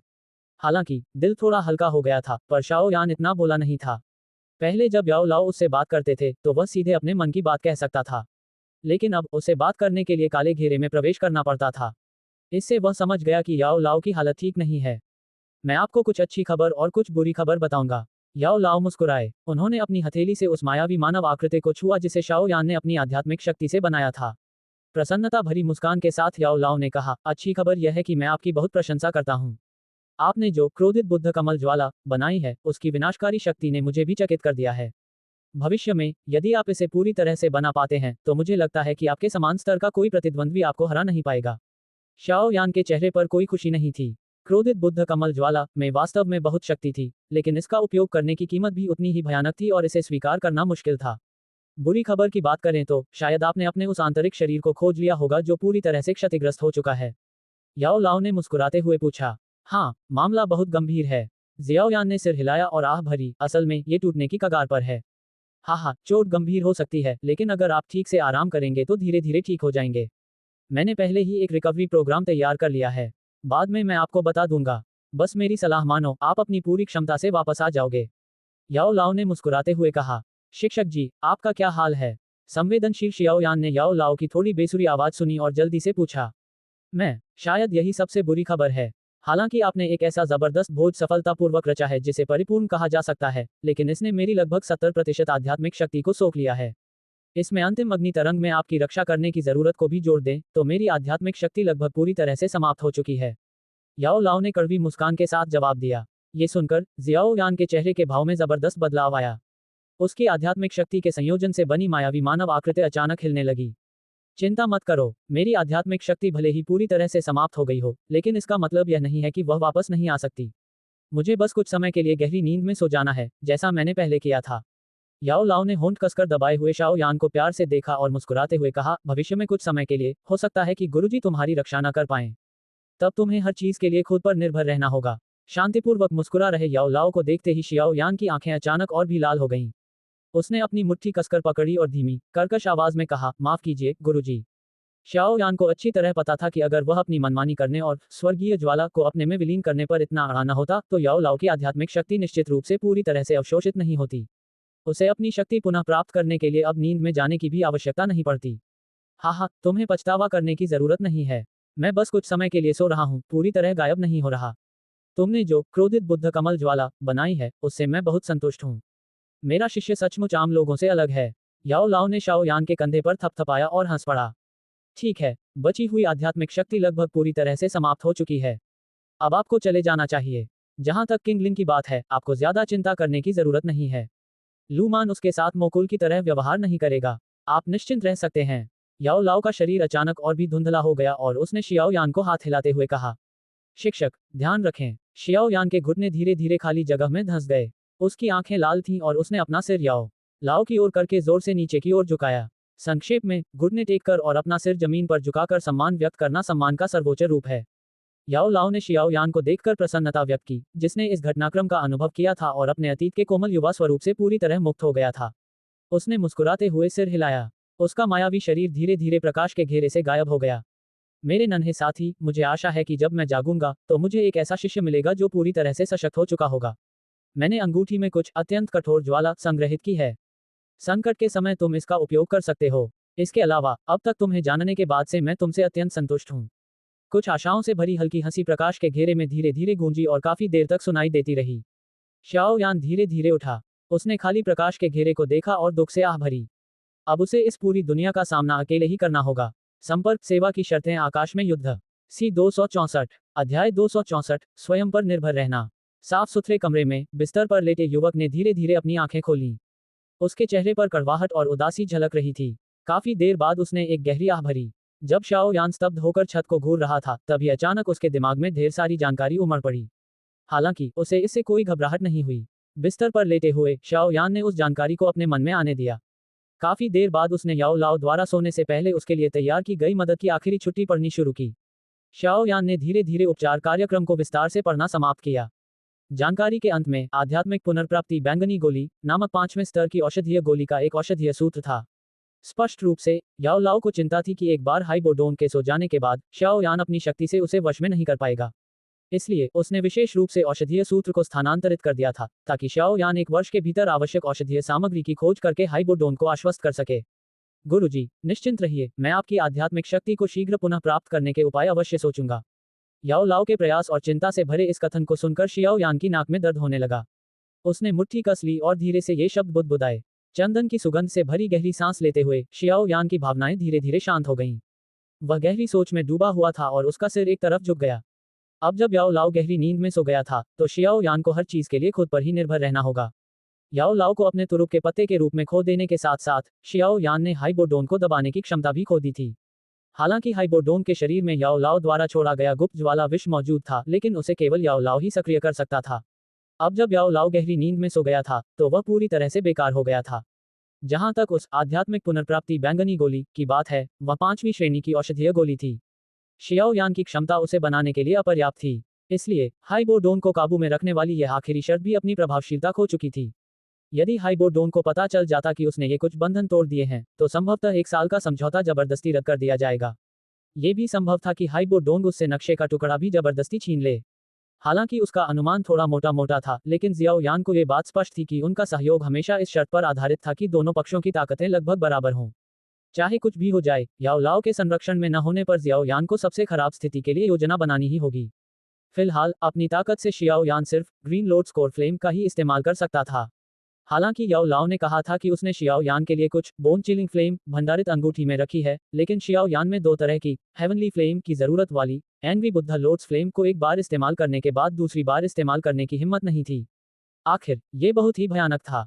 पहली बार तो शियाओ यान को याओ लाओ का संरक्षण प्राप्त था, लेकिन दूसरी बार क्या? अगर कुछ बुरा हुआ तो शायद वह सचमुच उसी तकनीक से जलकर मर जाएगा जिसे उसने खुद बनाया था। याओ लाओ की नींद से उत्पन्न हुई तमाम परेशानियों के बारे में सोचते हुए शियाओ यान को सिरदर्द होने लगा और उसने अपना सिर हिलाया। हालांकि इस बारे में गहराई से सोचने के बाद उसे वे कुछ काम अच्छी तरह याद आ गए जो उसे करने थे। पहली शर्त यह थी कि चाहे कुछ भी हो जाए, उसे हाइबोडोन को यह नहीं बताना था कि अब उसके पास डो हुआन की शक्ति नहीं रही। साथ ही उसे हाइबोडोन को यह भी नहीं बताना था कि अब उसके पास आध्यात्मिक पुनर्प्राप्ति बैंगनी गोली बनाने की क्षमता नहीं रही। दूसरे, उसे आध्यात्मिक शक्ति को शीघ्रता से पुनः प्राप्त करने के लिए प्राकृतिक और अद्वितीय चीजों की खोज में हर संभव प्रयास करना चाहिए। जब तक याओ लाओ पुनः जागृत नहीं हो जाते, तब तक ये छिपी हुई समस्याएं उत्पन्न नहीं हो पाएंगी। अपने मन में इन 2 सबसे महत्वपूर्ण बातों को अच्छी तरह याद रखने के बाद जियाओ यान ने राहत की सांस ली। वह उठने की कोशिश करते हुए धीरे से बिस्तर के सहारे बैठ गया। उसकी हथेली खुली और अचानक एक बर्फीली ठंडी चिकनी चीज उसके हाथ से लिपट गई। इस बर्फीली ठंडी चिकनी चीज से लिपटे होने पर जियाओ यान का दिल कांप उठा, क्योंकि वह अचानक से इस स्थिति में आ गया था। उसने अपने बाएं हाथ से कंबल को जोर से हटाया। जैसे ही कंबल हटाया गया, एक छोटा प्यारा सा दिखने वाला 7 रंगों का सांप उसकी बांह पर लिपटा हुआ दिखाई दिया। मानो उस पर पड़ रही रोशनी को महसूस करते हुए उसने अपनी लंबी गर्दन ऊपर उठाई। उसकी हल्के बैंगनी रंग की सांप जैसी आंखें खाली निगाहों से शियाओ यान को घूर रही थीं। कुछ ही क्षण बाद सांप की आंखों में स्नेह झलक उठा और वह खुद को रोक नहीं पाया और अपना सिर शियाओ यान की बांह से रगड़ने लगा। शियाओ यान की निगाहें इस स्वर्गीय अजगर पर टिकी थीं। विकास के कारण उसने देखा कि इसका 7 रंगों वाला शरीर पहले से कहीं अधिक गहरा हो गया था। जब उसने इसकी आंखों में अत्यंत मानवीय स्नेह देखा तो याओ लाओ के गहरी नींद में सो जाने के बाद से भारी हो चुका शियाओ यान का हृदय अचानक हल्का हो गया। उसके चेहरे पर एक उमंग भरी खुशी छा गई। उसने सावधानी से 7 रंगों वाले छोटे सांप को दोनों हाथों से उठाया। उसने अपना मुंह खोला, मुस्कुराया और उसे एक बड़ा चुंबन दिया। कोमल स्वर में उसने कहा, प्यारे, तुम बिल्कुल सही समय पर जागे हो। याओ लाओ ने उसे पहले ही बताया था कि इस विकास के बाद 7 रंगों वाला स्वर्ग निगलने वाला अजगर एक डोहुआंग से मुकाबला करने की ताकत रखेगा। हालांकि यह अभी भी डोहुआंग से कुछ हद तक कमजोर हो सकता है, लेकिन जियाओ यान यह नहीं भूला था कि स्वर्ग निगलने वाले अजगर के भीतर एक और भी भयानक आत्मा, रानी मेडुसा, विद्यमान है। हालांकि वर्तमान में रानी मेडुसा प्रकट नहीं हो सकती थी क्योंकि वह स्वर्ग निगलने वाले अजगर की चेतना द्वारा दमित थी, लेकिन जियाओ यान स्पष्ट रूप से समझ गई थी कि एक बार स्वर्ग निगलने वाले अजगर के जीवन को खतरा होने पर वह भयानक महिला जिसने दशकों तक हाइबोडोन को कैद रखा था, एक बार फिर स्वर्ग निगलने वाले अजगर के दमन को तोड़ देगी और उसके शरीर पर जबरदस्ती नियंत्रण कर लेगी। इसलिए जब तक जियाओ यान स्वर्ग निगलने वाले अजगर के साथ अपने रिश्ते को बेहद घनिष्ठ स्तर तक विकसित करने में सक्षम होता है, तब तक स्वर्ग निगलने वाले अजगर के शरीर में मौजूद रानी मेडुसा उसकी जान बचाने वाली साबित होगी। अगर भविष्य में हाइबोडोंग अचानक उस पर हमला कर दे या वह किसी ऐसी स्थिति में फंस जाए जहां मृत्यु निकट हो। भविष्य में स्वर्ग निगलने वाले अजगर के महत्व के बारे में सोचते हुए जियाओ यान की नजरें उस पर और भी ज्यादा गर्म हो गईं। उसने धीरे से उसकी चिकनी खालों को सहलाया और नीलम पंख वाले शेर के जन्म का सार की एक बोतल निकाली। नीलम पंख वाले शेर जन्म सार के प्रकट होते ही 7 रंग के स्वर्ग निगलने वाले अजगर की हल्के बैंगनी रंग की आंखें तुरंत चमक उठीं। उसकी पूंछ बार बार शियाओ यान से रगड़ खा रही थी और उसके मुंह से विनती भरी फुफकार जैसी आवाजें निकल रही थीं। नीलम पंख वाले शेर के जन्म सार का आकर्षण कमजोर होने के बजाय और बढ़ गया देखकर जियाओ यान ने राहत की सांस ली। साथ ही उसका मन प्रसन्न भी हुआ। अगर उसके पास इस तरह के स्वर्ग निगलने वाले अजगर का पसंदीदा भोजन न होता तो शायद उसके लिए इसके साथ इतना घनिष्ठ संबंध बनाना बहुत मुश्किल होता। शियाओ यान ने सावधानीपूर्वक बीच में खोखली एक छोटी सी जैड की छड़ी का उपयोग करके नीलमणि के सार की कुछ बूंदें सोख लीं। फिर उसने उसे स्वर्ग निगलने वाले अजगर के मुंह में डाल दिया। अजगर के आंखें बंद करके सार चूसने के प्यारे अंदाज को देखकर वह मुस्कुराए बिना नहीं रह सका। इसके बाद उसने नीलमणि को वापस मुंह में रख दिया और संतुष्ट स्वर्ग निगलने वाले अजगर को अपने तकिए के पास रख दिया। कुछ देर सोचने के बाद उसने एक हल्की औषधि निकाली और धीरे धीरे निगल ली। फिर उसने अपनी आंखें बंद कर लीं और अपने पूरे शरीर में फैल रही कोमल ऊर्जा को महसूस किया। उसके होठों का कोना हल्का सा फड़क उठा। हालांकि यह शुद्ध ऊर्जा अत्यंत कोमल थी, फिर भी जब यह उसके लगभग जर्जर हो चुके चीपथों की मरम्मत कर रही थी तो दर्द की लहरें उठ रही थीं। शियाओ यान केवल कड़वी मुस्कान के साथ सिर हिला सका क्योंकि उसकी ऊर्जापथ इस समय बेहद नाजुक स्थिति में थे। उसने उस कोमल ऊर्जा को पूरी तरह से समाप्त होने दिया और धीरे धीरे उसके शरीर में थोड़ी और ऊर्जा आ गई। जब शियाओ यान की आंखें बंद थीं, तभी कमरे का दरवाजा खुलने की काचाक की आवाज अचानक कमरे में सुनाई दी। कुछ लोग धीमी आवाज में कुछ बातें करते हुए अंदर आए। बिस्तर पर बैठे शियाओ यान को देखकर वे पल भर के लिए अचंभित रह गए। फिर तुरंत ही वे चेहरे पर अपार खुशी लिए उसकी ओर दौड़ पड़े। शियाओ यान जी, तुम आखिरकार जाग गई। तुम 5 दिनों से बेहोश थी। सबसे तेजी से दौड़कर आई शाओ ली जोर से खुशी से हंस पड़ी। क्या सचमुच 5 दिन बीत गए हैं? ये सुनकर जियाओ यान एकदम शांत हो गया। फिर तुरंत ही वह कड़वी हंसी हंसा और अपना सिर हिलाया। क्या तुम ठीक हो? शियाओ डिंग मुस्कुराया और आगे बढ़ा। उसकी निगाहें खुशी से भरी हुई थी जब उसने पूछा। फिलहाल मैं नहीं मरूंगा, जियाओ यान ने अपने होठों के कोने को खींचते हुए मुस्कुराते हुए जवाब दिया। ये छोटा लड़का अपनी असली काबिलियत छुपाकर रखता है। मुझे उम्मीद नहीं थी कि तुम मो कबीले के प्रथम बुजुर्ग को मार डालोगे। शियाओ ली ने शियाओ यान की जांघ थपथपाई और हंस पड़ी। हाँ, ये तो हमें बूढ़े हाई साहब ने बताया था, लेकिन ये बात सिर्फ हम दोनों भाइयों को ही पता है। हमने ये बात किसी और को नहीं बताई। जब बगल में खड़े शियाओ डिंग ने शियाओ यान की हैरानी देखी तो उसने मुस्कुराते हुए लेकिन चुप खड़े हाई बोडोन की तरफ इशारा करते हुए समझाया। बूढ़े हाई, आपका बहुत बहुत धन्यवाद। अगर आपने इस बार मेरी जान नहीं बचाई होती तो शायद मैं सचमुच मर गया होता। शियाओ यान ने शियाओ डिंग के पीछे खड़े बूढ़े व्यक्ति को गहरी निगाहों से देखा। याओ लाओ के बिना शियाओ यान को पहली बार एहसास हुआ कि एक डोहुआंग वास्तव में दूसरों पर इतना दबाव डाल सकता है। हे, ये तो बहुत मामूली बात थी, लेकिन भाई शियाओ यान ने तो मुझे वाकई में प्रशंसा का भाव जगा दिया। उस दिन तुमने जो धमाका किया था, छी, वो तो बहुत ही भयानक था। शियाओ यान के धन्यवाद पर हाइबो डोंग ने बस मुस्कुराकर हाथ हिलाया। फिर उसने शियाओ यान की ओर अंगूठा उठाया। उसकी हंसी में जो प्रशंसा थी वो दिखावा नहीं थी। बस अचानक मेरा सिर गर्म हो गया।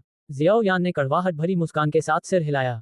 मुझे पता है उस समय तुम्हारा दिमाग गुस्से में था। एक सामान्य व्यक्ति ऐसा काम कभी नहीं करता। हाइबो डोंग ने मजाक किया। उसकी नज़र शाओ यान के शरीर पर पड़ी और उसने भौहें चढ़ाते हुए कहा, तुम्हारी चोटें काफी गंभीर लग रही हैं, है ना? हाँ हाँ, जब तक मुझ में सांस बाकी है मैं तिलचिट्टे से भी ज्यादा दृढ़ बन जाऊंगी। शियाओ यान ने हल्की हंसी हंसते हुए कहा, तुम तो इस तरह की दो चार चीजें भी रख सकते हो। मुझे तुम्हारी बात पर कोई शक नहीं है। शियाओ यान की चोटों के प्रति बेफिक्री देखकर हाइबो डोंग ने सिर हिलाया। इस आदमी के पास वाकई बहुत सारे गुप्त पत्ते थे। हाइबो डोंग से कुछ विनम्र बातें कहने के बाद शियाओ यान ने अपना सिर घुमाया और शियाओ ली और शियाओ डिंग को 10 से अधिक औषधीय सामग्रियों के नाम बताए। फिर उसने उनसे जल्दी से उन्हें इकट्ठा करने में मदद करने को कहा। उन दोनों को विदा करते हुए शियाओ यान ने एक बार फिर हाइबो डोंग की ओर देखा। उसने हल्की सी मुस्कान बिखेरी और अपने संग्रह कक्ष से कलम और कागज निकाला। हाइबो डोंग की अनिश्चित निगाहों के सामने उसने कुछ नाम लिखे जिन्हें देखते ही कोई भी समझ सकता था कि वे दुर्लभ औषधीय सामग्रियां हैं। हे हाय, मेरी जान बचाने के इस एहसान के लिए अब मुझे आपके साथ इतना औपचारिक होने की जरूरत नहीं है। ये कुछ औषधीय सामग्रियां आध्यात्मिक पुनर्प्राप्ति बैंगनी गोली बनाने के लिए आवश्यक मुख्य औषधीय सामग्रियां हैं। मैं इन्हें आपको सौंप रही हूँ। जब भी आपको इनमें से कोई भी सामग्री सौभाग्य से मिल जाए तो उसे पाने के हर संभव प्रयास करें। जब आपको सभी औषधीय सामग्रियां मिल जाएंगी तो मैं इन्हें बनाने में आपकी मदद करना शुरू कर दूंगी। शियाओ यान ने मुस्कुराते हुए हाइबो डोंग को कागज सौंप दिया और कहा। ये सुनकर हाइबो डोंग क्षण भर के लिए स्तब्ध रह गया। फिर तुरंत ही उसके चेहरे पर असीम खुशी झलक उठी। कागज का टुकड़ा लेते समय उसके हाथ हल्के से कांप रहे थे। उसने कागज पर लिखी सभी औषधीय सामग्री को ध्यानपूर्वक याद किया और फिर गंभीरता से उसे अपने पास रख लिया। उसने हाथ जोड़कर शियाओ यान से कहा, भाई शियाओ यान, आपने मेरे साथ इतनी ईमानदारी से व्यवहार किया है, इसके लिए मैं आपका बहुत आभारी हूँ। हाइबो डोंग ने आपसे 1 वर्ष तक आपकी रक्षा करने का वादा किया था और मैं अपना वादा जरूर निभाऊंगा। आप निश्चिंत होकर स्वस्थ हो सकते हैं। इस दौरान अगर मिस्टी क्लाउड संप्रदाय का नेता भी आता है तो भी मैं आपकी रक्षा करता रहूंगा। गर्व से फूले हुए हाइबो डोंग को देखकर शियाओ यान ने सिर हिलाया। औषधीय फॉर्मूले में शामिल कुछ औषधीय सामग्रियों के नाम हाइबो डोंग को बताना उसका वाकई एक अच्छा निर्णय था। इससे वह हाइबो डोंग को शांत करने में सफल रहा और उसका कुछ भरोसा भी हासिल कर लिया। अब मुझे अपनी पूरी ताकत लगाकर स्वस्थ होना होगा। मिस्टी क्लाउड सेक्ट की यात्रा में अब ज्यादा समय नहीं बचा है, बस 2 महीने बाकी हैं। जियाओ यान ने बिस्तर पर आराम से लेटे हुए मन ही मन धीरे से कहा। संपर्क सेवा की शर्तें आकाश में युद्ध। सी 265 अध्याय 265 स्वास्थ्य लाभ और ज्वाला पर नियंत्रण की क्षमता। विशाल और साफ कमरे में एक हल्की धुंध उठती हुई हवा में ऊपर उठी और पूरे कमरे को इस हद तक ढक लिया कि वह कुछ हद तक विकृत हो गई। कमरे के बीचों बीच एक बड़ा लकड़ी का कुंड रखा था। कुंड में पन्ना हरे रंग का तरल भरा हुआ था। उसमें एक युवक नग्न अवस्था में पालथी मारकर बैठा था। उसकी आंखें बंद थीं और हाथों में साधना की मुद्रा बनी हुई थी। वह उस हरे रंग के औषधीय तरल में समाहित कोमल ऊर्जा को धीरे धीरे अपने शरीर के भीतर प्रवेश करने दे रहा था ताकि उसके शरीर में लगभग शत विक्षत हो चुके ऊर्जा प्रवाहों का उपचार हो सके। जैसे जैसे प्रशिक्षण आगे बढ़ता गया, लकड़ी के बर्तन में मौजूद पन्ना रंग का तरल धीरे धीरे साफ होता गया। अंत में पन्ना रंग पूरी तरह से गायब हो गया और उसकी जगह साफ पानी आ गया, जिसके आर पार बर्तन की तलहटी दिखाई दे रही थी। प्लॉप! अचानक पानी के नीचे से एक छोटे से सांप का सिर ऊपर उठा। उसकी पूंछ बार बार पानी की सतह पर छपच पा रही थी। उसकी हल्के बैंगनी रंग की आंखों में खुशी झलक रही थी। जिस तरल में वह भीगा हुआ था, उसकी ऊर्जा समाप्त हो जाने का एहसास करते हुए जियाओ यान ने धीरे धीरे अपनी आंखें खोलीं। उसने अपने शरीर के पास बैठे प्रसन्न स्वर्ग निगलने वाले अजगर को देखा और मुस्कुराया। सावधानी से उसने अपने शरीर को मोड़ा और थोड़ी देर बाद धीरे से मुंह भरकर भारी हवा छोड़ी। धीमी आवाज में उसने कहा, गुरुजी द्वारा तैयार किए गए इस उपचार तरल का वाकई बहुत अच्छा प्रभाव है। केवल 3 दिनों में मेरे जर्जर चीपत अधिक लचीले हो गए हैं। अब मेरे चीपत डोची के संचार में सहायक होने चाहिए। जागने के बाद से 3 दिनों में शियाओ यान ने शियाओ डिंग से आवश्यक औषधीय सामग्री खरीदने में मदद मांगी। इसके बाद उसने दांत भींचकर अपने शरीर में डोची के प्रवाह से उत्पन्न दर्द को सहन किया और भंवर में बची हुई तरल ऊर्जा को डोची ज्वाला में परिवर्तित कर दिया। इस प्रकार उसने बड़ी कठिनाई से कुछ औषधीय तरल पदार्थ तैयार किए। औषधीय द्रव की पहली खेप समाप्त होते ही जियाओ यान के ठीक होने की प्रक्रिया में स्पष्ट रूप से काफी तेजी आई। इस प्रकार 3 दिनों तक औषधीय द्रव में भीगने के बाद उसके शरीर में क्षतिग्रस्त क्यूई पद धीरे धीरे ठीक होकर कुछ दिनों पहले की दयनीय स्थिति से कहीं बेहतर हो गए थे। शियाओ यान लकड़ी के कुंड से उठा और अपना शरीर साफ किया। उसने बेतरतीब ढंग से कपड़े पहने। इसके बाद उसने अपना हाथ उठाया और भंडारण वलय के भीतर से एक हल्की हरी रोशनी निकली। अंत में यह एक हरे कमल में परिवर्तित हो गई जो शियाओ यान के सामने हवा में लटक रहा था और हल्की रोशनी बिखेर रहा था। लकड़ी के बेसिन के किनारे पर अपने पैर की उंगलियों को धीरे से दबाते हुए शियाओ यान तैरता हुआ हरे कमल पर उतरा। वह पालथी मारकर बैठ गया और अपने हाथों से एक बार फिर अभ्यास मुद्रा बनाई। तुरंत ही उसने धीरे धीरे अपनी आंखें बंद करना शुरू कर दिया। शियाओ यान के प्रशिक्षण मोड में प्रवेश करने के कुछ ही समय बाद आसपास का वातावरण थोड़ा थोड़ा हिलने लगा। हरे कमल के प्रकाश आवरण से होकर चित्तीदार ऊर्जा की धाराएं गुजरने लगीं और लगातार शियाओ यान के शरीर में प्रवाहित होने लगीं। शुरुआत में जब भी ऊर्जा शियाओ यान के शरीर में प्रवेश करती तो उसके चेहरे पर हल्की सी झंझनाहट होती थी। लेकिन जैसे जैसे ऊर्जा लगातार उसके शरीर में प्रवाहित होती रही, दर्द के आदी हो चुके शियाओ यान ने इस अनुभूति को नजरअंदाज करना सीख लिया। उसने धीरे से अपने दांत भींचे, इस मिश्रित ऊर्जा को परिष्कृत किया और इसे अपनी ऊर्जा नलिकाओं और मांसपेशियों में समाहित कर लिया। इसके बाद उसने अपना ध्यान अपने शरीर पर केंद्रित किया और धीरे धीरे वापस आती शक्ति को महसूस किया। इसके बाद शियाओ यान ने याओ लाओ द्वारा बताई गई स्वास्थ्य लाभ योजना के अनुसार निर्देशों का चरण दर चरण पालन किया। उसके शरीर की भयानक चोटें धीरे धीरे संतोषजनक गति से ठीक होने लगीं। इस गति के अनुसार वह 1 महीने के भीतर अपनी पहले जैसी स्थिति में वापस आ जाएगा। शांत विश्राम के इस दौर में काफी खाली समय मिलने के कारण जियाओ यान ने अपने रसायनज्ञ वाले रूप को पुनः प्राप्त कर लिया। वह प्रतिदिन जियाओ डिंग से बड़ी मात्रा में औषधीय सामग्री खरीदने का अनुरोध करता था। फिर वह बड़ी मात्रा में उच्च गुणवत्ता वाली औषधियां तैयार करता था। औषधियां तैयार करने के दौरान जियाओ यान ने एक आश्चर्यजनक खोज की। पहले ज्वालाओं पर उसका नियंत्रण इतना पर्याप्त नहीं था कि वह ऊर्जा पुनर्प्राप्ति गोली जैसी औषधियां बना सके, जो कि तीसरे स्तर की औषधि मानी जाती है। लेकिन इस बार वह ये देखकर दंग रह गया कि किसी अज्ञात कारण से ज्वालाओं पर उसका नियंत्रण कई गुना बढ़ गया था। यहां तक कि वह ऊर्जा पुनर्प्राप्ति गोली भी बना पा रहा था। हालांकि विफलता दर काफी अधिक थी, फिर भी वह सफल रहा। कुछ देर तक स्तब्ध रहने के बाद शियाओ यान के मन में बात समझ में आई। संभवतः इसका संबंध उसके द्वारा क्रोधित बुद्ध कमल ज्वाला की रचना से था। अतीत में जियाओ यान का ग्रीन लोड स्कोर फ्लेम पर नियंत्रण लगभग पूरी तरह से निष्फल था। वह केवल इतना ही कर पाता था कि ज्वाला को अपनी मुट्ठी के चारों ओर लपेटकर अपनी आक्रमण शक्ति बढ़ाए या फिर ज्वाला का सरल तरीके से प्रयोग करके उसे बाहर फेंके। हालांकि ज्वाला फेंकने के बाद जियाओ यान उसकी आक्रमण दिशा को नियंत्रित नहीं कर पाता था। इसलिए यदि फेंकी गई ज्वाला लक्ष्य पर नहीं लगती, तो वह आक्रमण ऊर्जा की एक बड़ी मात्रा को व्यर्थ कर देता था। जब भी शियाओ यान को याओ लाओ द्वारा हिंसक ज्वाला को नियंत्रित करने का अत्यंत सहज तरीका याद आता, तो उसका हृदय ईर्ष्या से भर उठता। यदि उस समय 8 पंखों वाले काले सर्प सम्राट के विरुद्ध युद्ध में याओ लाओ ही नियंत्रण में होते, तो शियाओ यान निश्चित रूप से कह सकता है कि 8 पंखों वाले काले सर्प सम्राट की हालत बेहद खराब होती। याओ लाओ तो शियाओ यान की तरह बिल्कुल भी नहीं होते, जिसे हिंसक ज्वाला को नियंत्रित करने पर उसके प्रतिद्वंद्वी ने उपहास का पात्र बनाया था। याओ लाओ की नियंत्रण क्षमता के बल पर वह छोटी छोटी हड्डी कंपा देने वाली ज्वाला की लपटें छोड़ सकता था, जो जमीन पर रेंगती हुई चुपचाप अपने लक्ष्य की ओर बढ़ती और फिर अचानक हमला कर देती। इस तरह भले ही वह लक्ष्य से काफी दूर होता, वह बिना किसी को पता चले ही प्रतिद्वंद्वी को बर्फ की मूर्तियों या राख के ढेर में बदल सकता था। ज्वाला को नियंत्रित करने की यह विचित्र विधि शाओ यान की मन ही मन लालसा का विषय थी। हालांकि अतीत में उसकी शक्ति को देखते हुए यह महज एक कल्पना मात्र थी। क्रोधित बुद्ध कमल ज्वाला के सृजन से उसे जो ज्वाला नियंत्रण क्षमता अचानक और अत्यधिक रूप से प्राप्त हुई थी, जो इतनी भयावह थी कि एक दाओ हुआन भी चौंक जाता, फिर भी याओ लाओ के नियंत्रण स्तर तक पहुंचने में उसे अभी बहुत लंबा रास्ता तय करना था। 8 पंखों वाले काले सर्प सम्राट से युद्ध के बाद जियाओ यान का मन अंततः स्वर्गीय ज्वाला पर अपने नियंत्रण की क्षमता पर अधिक ध्यान देने लगा। उसे यह बात पूरी तरह से समझ आ गई थी कि जब वह याओ लाओ के स्तर तक अपने नियंत्रण की निपुणता प्राप्त कर लेगा, तो उसकी युद्ध शक्ति में निश्चित रूप से अचानक वृद्धि होगी। एक बार जब शियाओ यान ने ये दृढ़ निश्चय और विचार कर लिया, तो औषधि निर्माण के इस दौर में उसने अपने लिए जो आवश्यकताएं निर्धारित की थी, वे लगभग अत्यधिक कठोर हो गई थीं। यद्यपि शियाओ यान के शरीर में वर्तमान में 2 ची की कमी थी, फिर भी स्वर्गीय ज्वाला को नियंत्रित करने के लिए आवश्यक मुख्य ऊर्जा निरंतर आध्यात्मिक शक्ति थी। ये भी एक ऐसी चीज थी जिसमें वर्तमान शियाओ यान प्रचुर मात्रा में था और जिसमें वह अत्यंत निपुण था। इसलिए आंगन के उस कोने में, जहां गर्म हवा चल रही थी, रेगिस्तानी धातु के भाड़े के सैनिक बार बार कई तरह की औषधीय सामग्रियां लेकर आ रहे थे। जब वे बाहर निकले तो उनके चेहरे विस्मय से भरे हुए थे, क्योंकि वे जेड की बोतलों के बड़े बड़े ढेर लिए हुए थे। इन जेड की बोतलों में उच्च गुणवत्ता वाली औषधीय दवाएं थीं, जो पत्थर के रेगिस्तानी शहर में शायद ही कभी देखने को मिलती थीं। साथ ही कुछ ऊर्जा पुनर्प्राप्ति की गोलियां भी थीं, जिन्हें यहां पैसे होने पर भी खरीदा नहीं जा सकता था।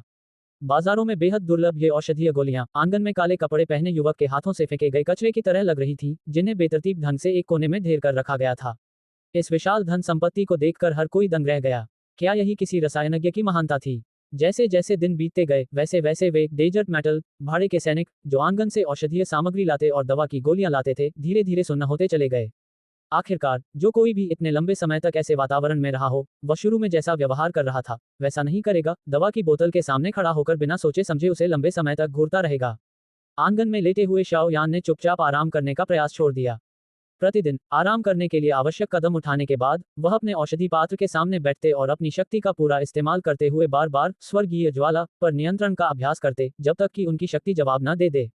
तभी वे आराम करते। इस तरह के कठिन प्रशिक्षण के दौरान, जिसमें वे नींद और भोजन को भी भूल जाते थे, शाओ यान को स्पष्ट रूप से महसूस हुआ कि स्वर्गीय ज्वाला पर नियंत्रण करने की उनकी क्षमता धीरे धीरे बढ़ती जा रही है।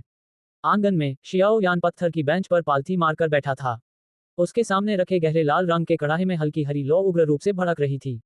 गर्म लौ की लहरों के कुछ हिस्से दूर से भी महसूस किए जा सकते थे। शाओ यान की 10 लंबी उंगलियां सपाट थीं और उसके सामने टटोल रही थीं। 10 उंगलियां चमक उठीं और कड़ाही में जलती हरी लौ उनके साथ नाचने लगी। उसका लचीला स्वरूप एक आज्ञाकारी ज्वाला आत्मा के समान था। शियाओ डिंग और शियाओ ली आंगन के दरवाजे पर चुपचाप खड़े होकर शियाओ यान के निरंतर हाथ के इशारों को देख रहे थे। उनके चेहरे आश्चर्य से भर उठे थे। आग पर इस हद तक नियंत्रण पाना उनकी नज़र में पहले से ही कुछ हद तक अविश्वसनीय था, लेकिन शियाओ यान के चेहरे पर हल्की सी शिकन से ऐसा प्रतीत हुआ कि वह अभी भी थोड़ा असंतुष्ट था। कड़ाही में लौ क्षण भर के लिए तेज हुई। शियाओ यान ने धीरे से अपनी आंखें उठाईं, उंगली से इशारा किया और एक हल्की हवा कड़ाही के ढक्कन से टकराई, जिससे वह उड़ गया। उसके हाथ के इशारे से कुछ गोल औषधीय गोलियां हवा में उछलीं और फिर धीरे से एक जैड की बोतल में जा गिरीं। एक जैड की बोतल पकड़े हुए शियाओ यान ने लापरवाही से उस पर एक नजर डाली और फिर उसे दरवाजे पर खड़े शियाओ डिंग और शियाओ ली की ओर फेंक दिया। शियाओ ने तुरंत अपनी सुस्त कमर सीधी की और अपनी आंखों को बंद करके अपने शरीर में लगी चोट को महसूस किया। उसके चेहरे पर तुरंत आश्चर्य के भाव उभर आए कि लगता है मैं बहुत जल्दी ठीक हो रहा हूँ। आधे महीने से ज्यादा समय तक देखभाल के बाद उसके शरीर में मौजूद चीपत आधे से ज्यादा ठीक हो चुके थे। ये देखकर अभ्यास की मुद्रा में बैठा शियाओ यान आश्चर्यचकित रह गया। दरवाजे पर पहुंचकर जियाओ डिंग ने उड़कर आई जेड की बोतल को पकड़ा और फिर धीरे धीरे जियाओली के साथ आंगन में चला गया। उसने जियाओ यान की ओर मुंह करके मुस्कुराते हुए पूछा, तुम्हारी चोट कैसी है? बुरा नहीं है, जियाओ यान मुस्कुराते हुए बोली, अब ठीक होने का आखिरी चरण शुरू होगा। मुझे 5 दिनों में पूरी तरह ठीक होने में कोई दिक्कत नहीं होनी चाहिए। अरे वाह, तुम तो वाकई असाधारण हो। इतनी भयानक चोटों के बावजूद तुम्हें ठीक होने में सिर्फ 20 दिन लगे। तुम्हारा तंदुरुस्ती वाकई ईर्ष्या का विषय है। शियाओ डिंग और शियाओ ली आश्चर्यचकित होकर हंसे। शाओ यान ने हाथ हिलाया। मन ही मन वह जानता था कि इतनी जल्दी ठीक होने का कारण क्या था। 30% तो ग्रीन लोड स्कोर फ्लेम से मजबूत हुए उसके शारीरिक स्वास्थ्य के कारण था और 70% याओ लाओ द्वारा बड़ी मेहनत से तैयार की गई स्वास्थ्य लाभ योजना के कारण। केवल उन दोनों के साथ मिलकर काम करने से ही वह इतनी तेजी से ठीक हो पाया था। बूढ़ा हाई कहाँ है? शियाओ यान पत्थर की बेंच से कूदकर नीचे उतरी और अचानक पूछने लगी। जिस दिन तुमने उसे कुछ औषधीय पदार्थों के नाम बताए थे, तब से ऐसा लगता है कि वह इन कुछ दिनों में रॉक डेजर्ट सिटी की हर दवा की दुकान पर दौड़ पड़ा है। मुझे लगता है कि अगर उसे तुम्हारी रक्षा के लिए यहाँ रुकना न पड़ता, तो शायद वह दूसरे शहरों में भी चला जाता। जियाओली हंसी। शाओ यान हंसा और सिर हिलाया। ये सभी औषधीय सामग्रियां अत्यंत दुर्लभ थीं। जब तक हाइबो डोन को आसमान से कोई अनमोल चीज न मिल जाए, तब तक रॉक डेजर्ट सिटी के औषधीय दुकानों में ये सामग्रियां मिलना लगभग असंभव था। ऐसा लग रहा था कि हाइबो डोंग वाकई अपनी पूरी ताकत जल्द से जल्द वापस पाना चाहता था। मुझे कल से उपचार का अंतिम चरण शुरू कर देना चाहिए। जितनी जल्दी हो सके अपनी शक्ति वापस पाकर ही मैं याओ लाओ को कुछ ऐसी प्राकृतिक और अनूठी चीजें ढूंढने में मदद कर सकता हूं जो उनकी आध्यात्मिक शक्ति को शीघ्रता से पुनः प्राप्त करने में सहायक हों। शाओ यान ने धीरे से बुदबुदाते हुए अपने काले रंग की अंगूठी पर हाथ फेरा। इसके अलावा 3 साल के समझौते का समय भी नजदीक आ रहा है। संपर्क सेवा की शर्तें। आकाश में युद्ध सी 266 अध्याय 266 क्या रानी मेडुसा फिर से प्रकट होंगी? विशाल कमरे में बिस्तर पर पालथी मारकर बैठी शियाओ यान ने अचानक धीरे धीरे अपनी आंखें खोलीं। उसने मुट्ठी कसकर भींची और धीरे से कहा, अब अंतिम चरण की ओर बढ़ने का समय आ गया है। शाओ यान ने अपनी उंगली पर काली अंगूठी को धीरे से रगड़ा। इसके बाद उसने तुरंत अपने दोनों हाथों से अपनी जांघों से आराम कर रहे स्वर्ग निगलने वाले अजगर को धीरे से उठाया और उसे बिस्तर पर रख दिया। उसने मुस्कुराते हुए उसकी छोटी सी खोपड़ी पर उंगली रखी और कहा, छोटे साथी, चुपचाप यहीं इंतजार करो। मुझे कोई परेशानी मत देना। अगर हो सके तो मेरी रक्षा में मदद करना।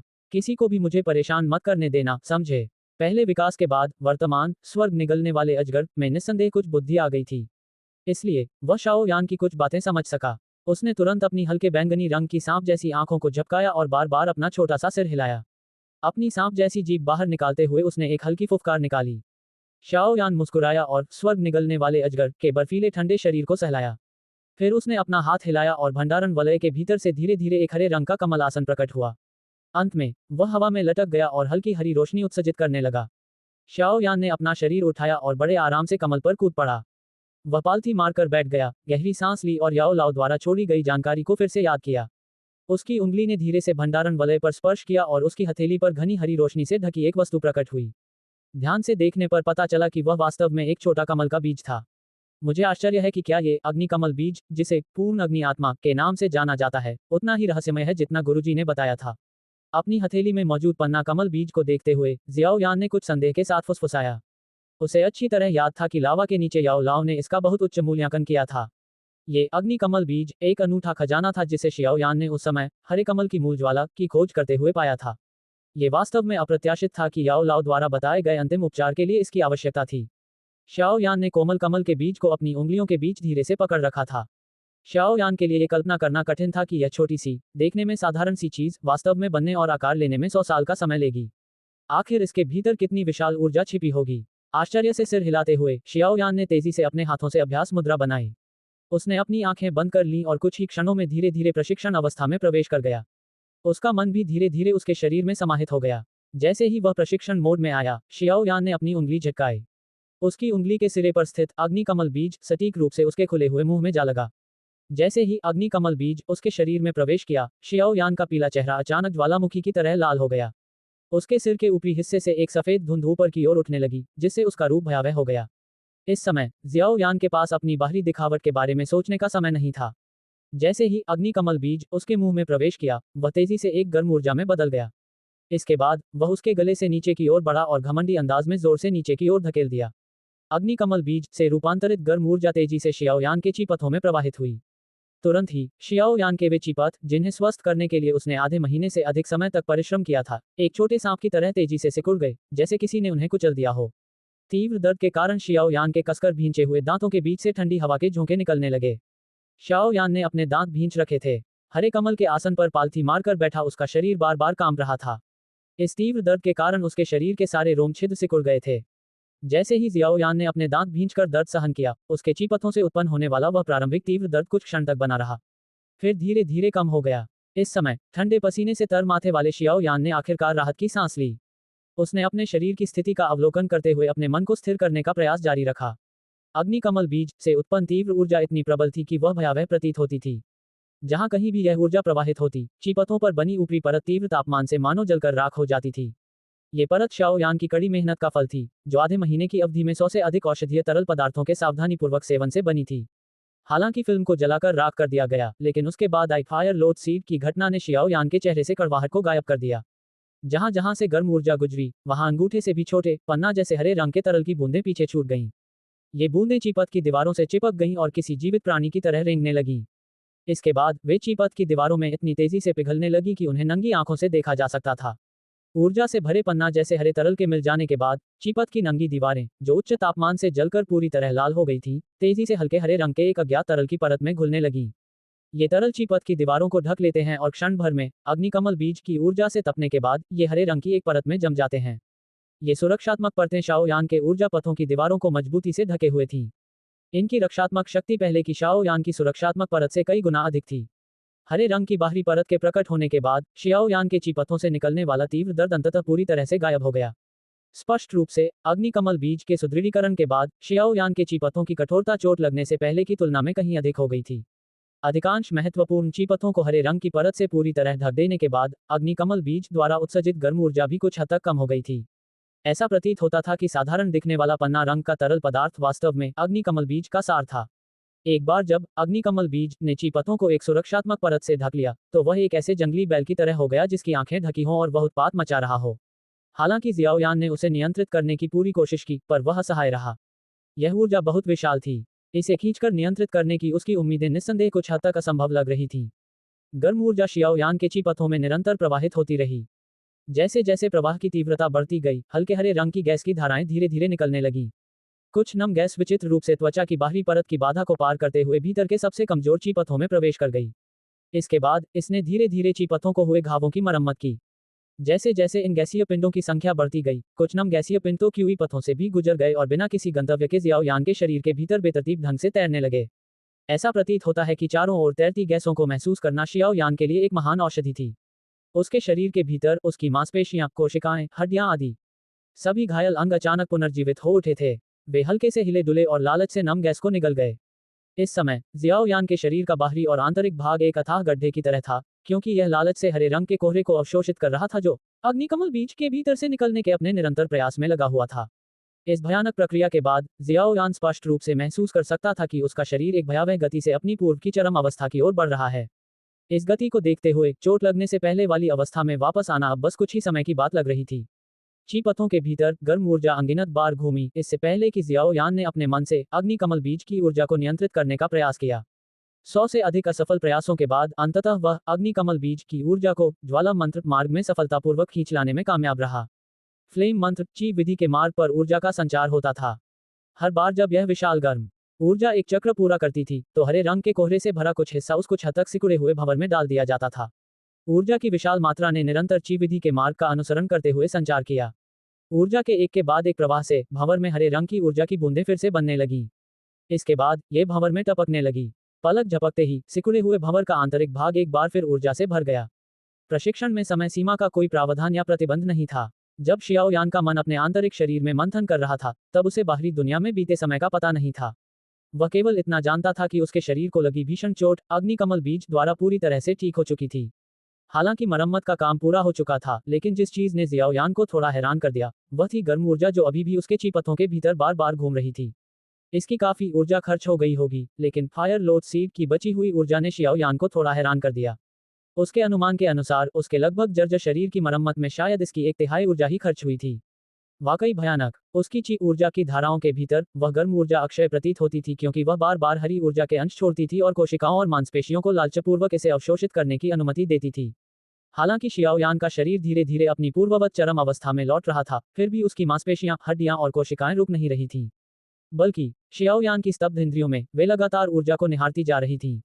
स्पष्ट रूप से यह एक अनियंत्रित उपद्रवी की तरह था जो सारी ऊर्जा को अवशोषित करने तक रुकने को तैयार नहीं था। शाओ यान न तो हंस पा रहा था और न ही रो पा रहा था, क्योंकि उसे महसूस हो रहा था कि उसका शरीर ऊर्जा से भर रहा है। वह मन ही मन आह भर रहा था कि यह तो एक छिपा हुआ आशीर्वाद है। अगर उसे कुछ समय पहले इतनी गंभीर चोट न लगी होती तो शाओ यान की हालत में इतने कम समय में उसके लिए पहले के शिखर स्तर को पार करना निश्चित रूप से मुश्किल होता। इस बार की गंभीर चोट ने उसे अपने पिछले शिखर स्तर को पार करने का यह अवसर दे दिया था। भंवर में तरल ऊर्जा का प्रवाह भी लगातार बढ़ता जा रहा था। अग्निकमल बीज से उत्सर्जित शुद्ध ऊर्जा में कोई संदेह नहीं था, क्योंकि वह पूरी तरह से एक साथ उसमें समाहित हो गई थी। चाहे कुछ भी हो, हर चीज की एक सीमा होती है। मानव शरीर भी इससे अलग नहीं है। इसलिए जब यह अनियंत्रित ऊर्जा अवशोषण कुछ समय तक जारी रहा तो जियाओ यान को अंततः घबराहट होने लगी, क्योंकि उसने महसूस किया कि उसकी मांसपेशियों और शरीर के अन्य अंगों ने ऊर्जा अवशोषित करना बंद कर दिया है। ऊर्जा का भंवर भी हल्का हल्का दर्द उत्पन्न कर रहा था और अब गैसीय ऊर्जा को तरल ऊर्जा में परिवर्तित नहीं कर रहा था। स्पष्ट रूप से उसका शरीर इस समय संतृप्त अवस्था में पहुंच चुका है। हालांकि उसकी ऊर्जा अवशोषण क्षमता अपनी सीमा तक पहुंच चुकी थी, फिर भी अग्निकमल बीज अपनी इच्छानुसार आगे बढ़ता रहा और इस बात की परवाह किए बिना कि जियाओ यान इसे पूरी तरह से सहन कर पाएगा या नहीं, बड़ी मात्रा में ऊर्जा उत्सर्जित करता रहा। अपने शरीर में आए बदलाव को भांपते हुए शियाओ यान का चेहरा भी थोड़ा बिगड़ गया। वह उस गर्म ऊर्जा के प्रवाह को जबरदस्ती रोकना चाहता था, लेकिन यह एक छोटी मक्खी द्वारा विशाल पेड़ को हिलाने की कोशिश करने जैसा था। ये पूरी तरह व्यर्थ था। उसके मन में धीरे धीरे घबराहट पैदा होने लगी। शाओ यान ने तुरंत दांत भींच लिए और धीरे धीरे उसे काबू में किया। वह जानता था कि इस समय उसे याओ लाओ का मार्गदर्शन नहीं मिल रहा है, इसलिए ऐसे समय में उसे घबराना नहीं चाहिए। एक बार घबरा जाने पर सब कुछ खत्म हो जाएगा। शाओ यान ने अपनी आंखें खोलीं। उसकी हथेलियां कसकर जुड़ी हुई थीं। कुछ क्षण बाद उसने अचानक ताली बजाई और धीरे से कहा, चूंकि मैं अब और ऊर्जा अवशोषित नहीं कर सकता, इसलिए मुझे इस शेष ऊर्जा को बाहर निकालना होगा। इसे बाहर निकालूं? मैं इसे किसे भेजूं? यह ऊर्जा ऐसी नहीं थी जिसे हर कोई सहन कर सके। शियाओ यान की घबराहट भरी नजरें कमरे के चारों ओर घूमी।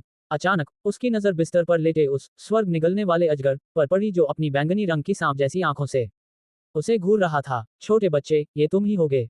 स्वर्ग निगलने वाले अजगर को देखकर शियाओ यान की आंखों में खुशी की एक लहर दौड़ गई। उसके दिल ने राहत की सांस ली। अपनी ताकत से वह बची हुई ऊर्जा को भी ग्रहण कर लेगा। जब वह मन ही मन ये सोच रहा था, तभी शियाओ यान की हथेलियों ने कमल के चबूतरे पर धीरे से दबाव डाला। उसका शरीर उछला और चबूतरे से नीचे लुढ़क गया। इसके बाद वह जल्दी से बिस्तर पर पहुंचा और अपने हाथ से छूटे हुए स्वर्ग निगलने वाले अजगर को पकड़ लिया।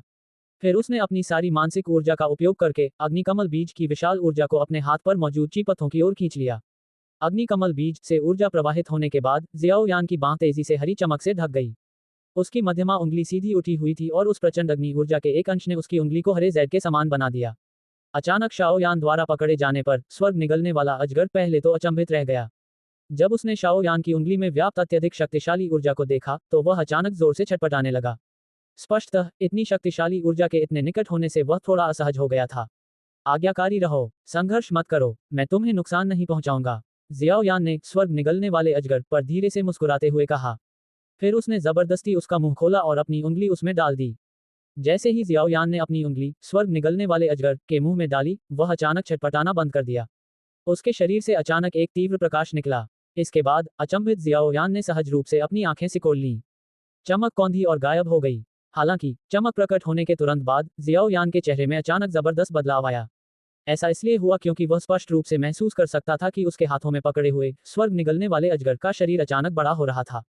साथ ही वह नर्म भी होता जा रहा था। उसके दाहिने हाथ में जो खालीपन का एहसास था वह अब गायब हो चुका था। उसकी जगह लचीलेपन से भरी कोमलता ने ले ली थी। जैसे ही उसकी हथेली किसी स्त्री के कोमल शरीर जैसी मुलायम चीज को छुई, शियाओ यान को कुछ याद आ गया। तुरंत ही उसका चेहरा बेहद बिगड़ गया। उसकी गर्दन थोड़ी अकड़ी हुई थी और उसने धीरे धीरे अपना सिर नीचे झुकाया। उसने देखा कि गुस्से से भरी हुई चमकीली और सुंदर आंखें उसे बर्फीली निगाहों से देख रही हैं।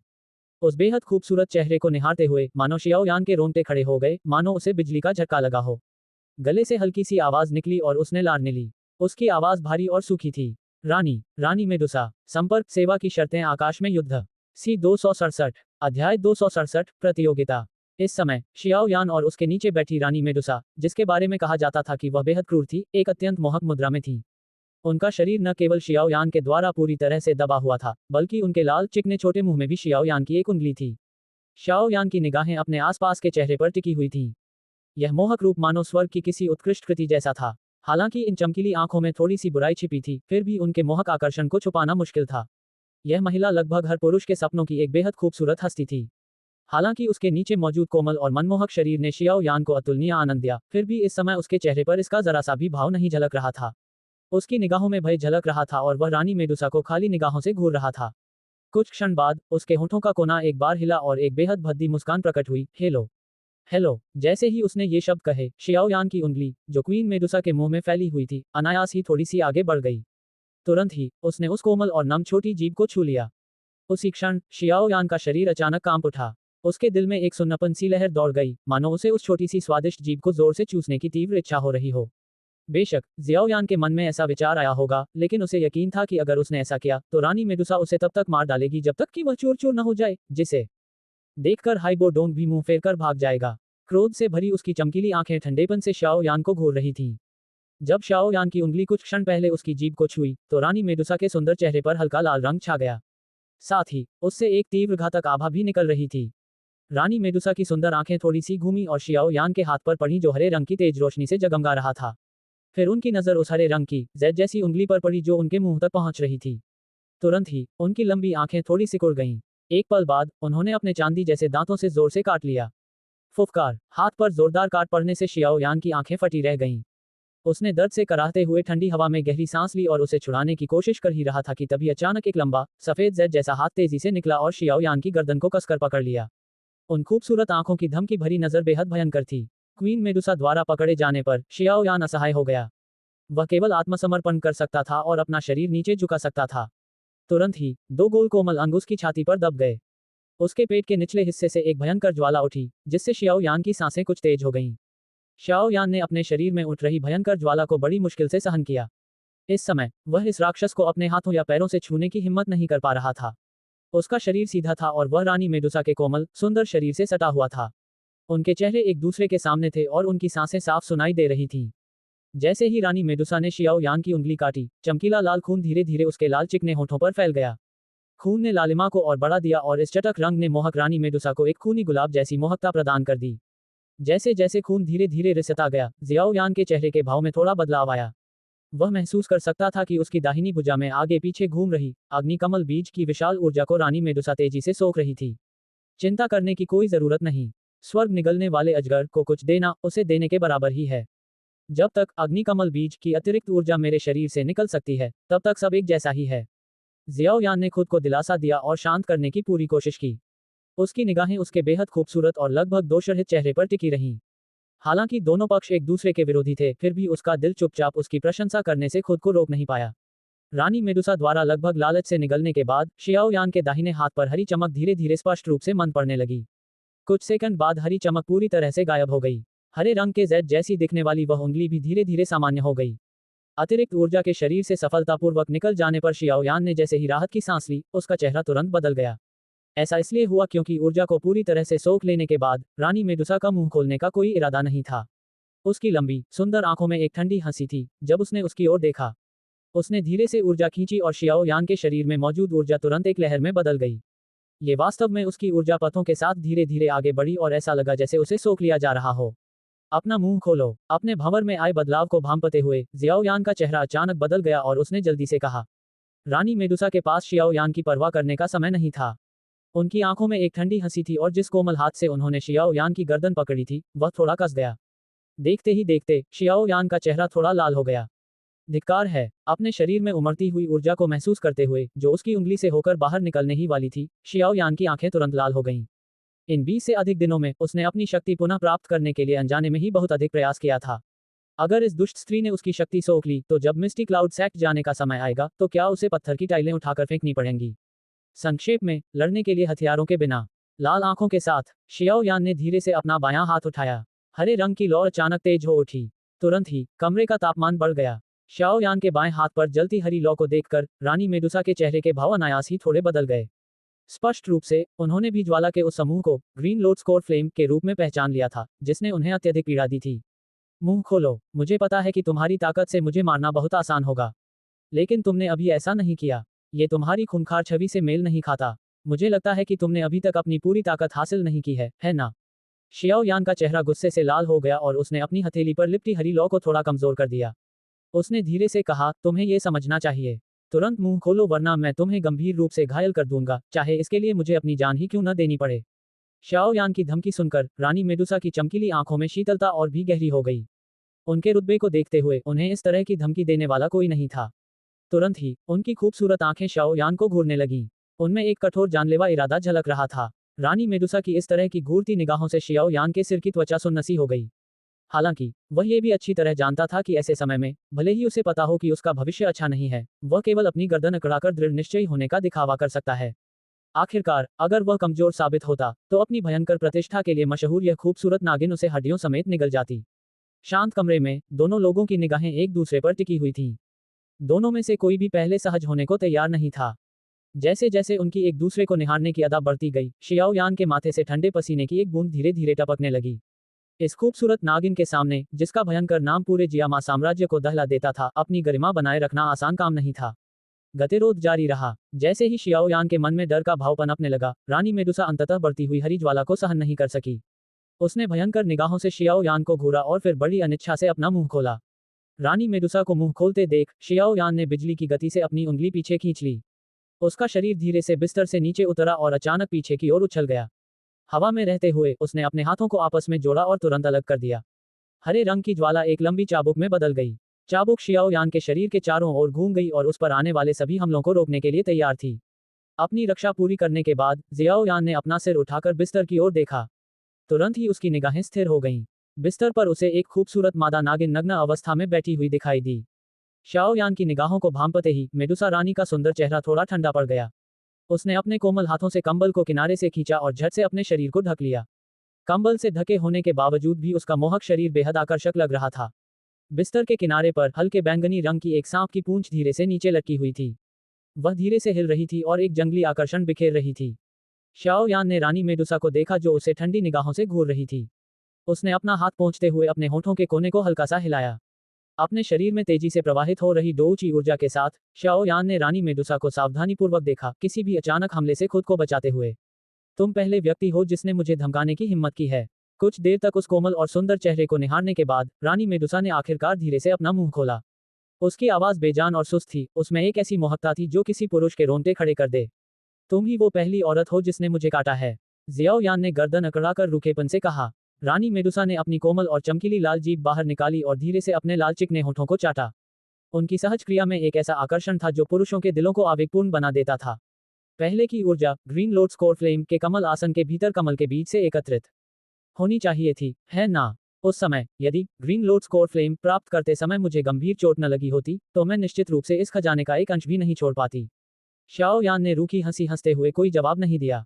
उसकी हथेली में जलती हरी लौ अभी भी नाच रही थी।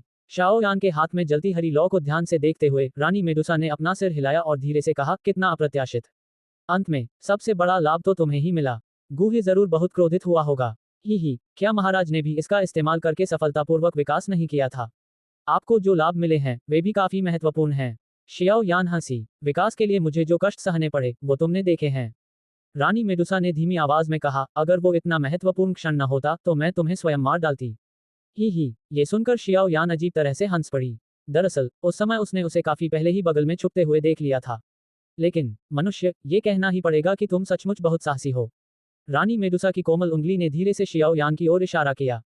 रानी मेडुसा के चेहरे पर एक स्त्रीत्व का भाव उभर आया, उनकी कठोर आवाज में हल्की सी क्रूरता झलक रही थी। तुमने न केवल अकेले ही रेगिस्तान के गहरे इलाकों में घुसने की हिम्मत की, बल्कि मेरे विकसित रूप के शरीर को पालतू जानवर की तरह पालने की भी हिम्मत की। ऐसा साहस मैंने इतने सालों में नहीं देखा। रानी मेडुसा के शब्दों में छिपी घातक मंशा को भांपते हुए जियाओयान ने अपने कंधे उचकाए और असहाय होकर कहा, मैंने तुम्हें कभी पालतू जानवर की तरह नहीं पाला। बस बात इतनी सी है कि तुम्हें मेरा पीछा करना अच्छा लगता है, बस इतना ही। तो क्या मुझे आपको गुरुजी कहकर पुकारना होगा? रानी मेडुसा की लंबी आंखें खतरनाक कोण पर झुकी हुई थीं। उनके स्वर का अंतिम भाग थोड़ा लंबा खींचा हुआ था। उनकी कठोर आवाज ने काफी मजबूत मानसिक शक्ति वाले शियाओयान का चेहरा लाल कर दिया। उन्होंने अपना शरीर थोड़ा झुकाया और उनकी पैंट टांगों के बीच काफी ऊपर उठ गई। इस तरह की आवाज में बोले गए शब्द सचमुच बहुत डरावने थे। तुमने पहले जो कहा था वह सही है। इस समय मुझ में तुम्हें मारने की ताकत नहीं है, लेकिन अगली बार जब मैं जागूंगी तो यकीन मानो मैं तुम्हारी जान ले लूंगी। रानी मेडुसा ने अपने कोमल हाथों से कांपते हुए शियाओ यान की ओर इशारा किया और अपना गर्व से भरा माथा थोड़ा ऊपर उठाया। इन शब्दों और उस ठहराव में छिपी उनकी आवाज में एक कठोर हत्या का इरादा था। छोटे मनुष्य, बस प्रतीक्षा करो। इस संसार में ऐसा कोई व्यक्ति पैदा नहीं हुआ है जो मेरा स्वामी बनने के योग्य हो। कम से कम तुम तो अभी उस विशेषाधिकार से बहुत दूर हो। रानी मेडुसा का सुंदर शरीर धीरे धीरे नीचे सरका। तुरंत ही उसके शरीर पर लिपटा हुआ कंबल सिकुड़कर एक आकर्षक चाप के रूप में प्रकट हुआ। एक तीव्र चमक निकली। रानी मेडुसा का शरीर धीरे धीरे छोटा होता गया और अंततः एक छोटे सात रंग के सांप में बदल गया। स्वर्ग को निगलने वाले सर्प में परिवर्तित हो चुके उस छोटे से सर्प को देखते ही शियाओ यान का पूरा शरीर अचानक कमजोर पड़ गया। वह जमीन पर बैठ गया। तभी उसे एहसास हुआ कि वह पसीने से तरबतर हो चुका है। संपर्क सेवा की शर्तें आकाश में युद्ध। सी 268 अध्याय 268 अनुकूलता की डिग्री में तीव्र वृद्धि। पसीने से तरबतर होकर जमीन पर बैठा जियाओ यान जोर जोर से सांस ले रहा था। उसकी आस्तीनें उसके माथे पर पसीना पोंछ रही थीं और उसने कड़वी मुस्कान के साथ सिर हिलाया। इस तरह कुछ मिनटों तक आमने सामने होने से उसे दादोशी से हुई लड़ाई से भी ज्यादा थकान हो रही थी। सौभाग्य से किसी अज्ञात कारण से रानी मेडुसा की शक्ति उससे कहीं कमजोर थी, वरना शायद आज वह सचमुच उसके हाथों मारा जाता। शियाओ यान के दिल में अभी भी थोड़ी धड़कन बाकी थी। उसने आह भरी। वह धीरे धीरे उठा, अपनी नजर घुमाए और अचानक हरे रंग की लौ पर रुक गया जो एक ज्वाला सर्प की तरह उसके शरीर पर ऊपर नीचे नाचती हुई लहरा रही थी। तुरंत ही वह अचंभित रह गया और उसका मुंह थोड़ा खुला रह गया।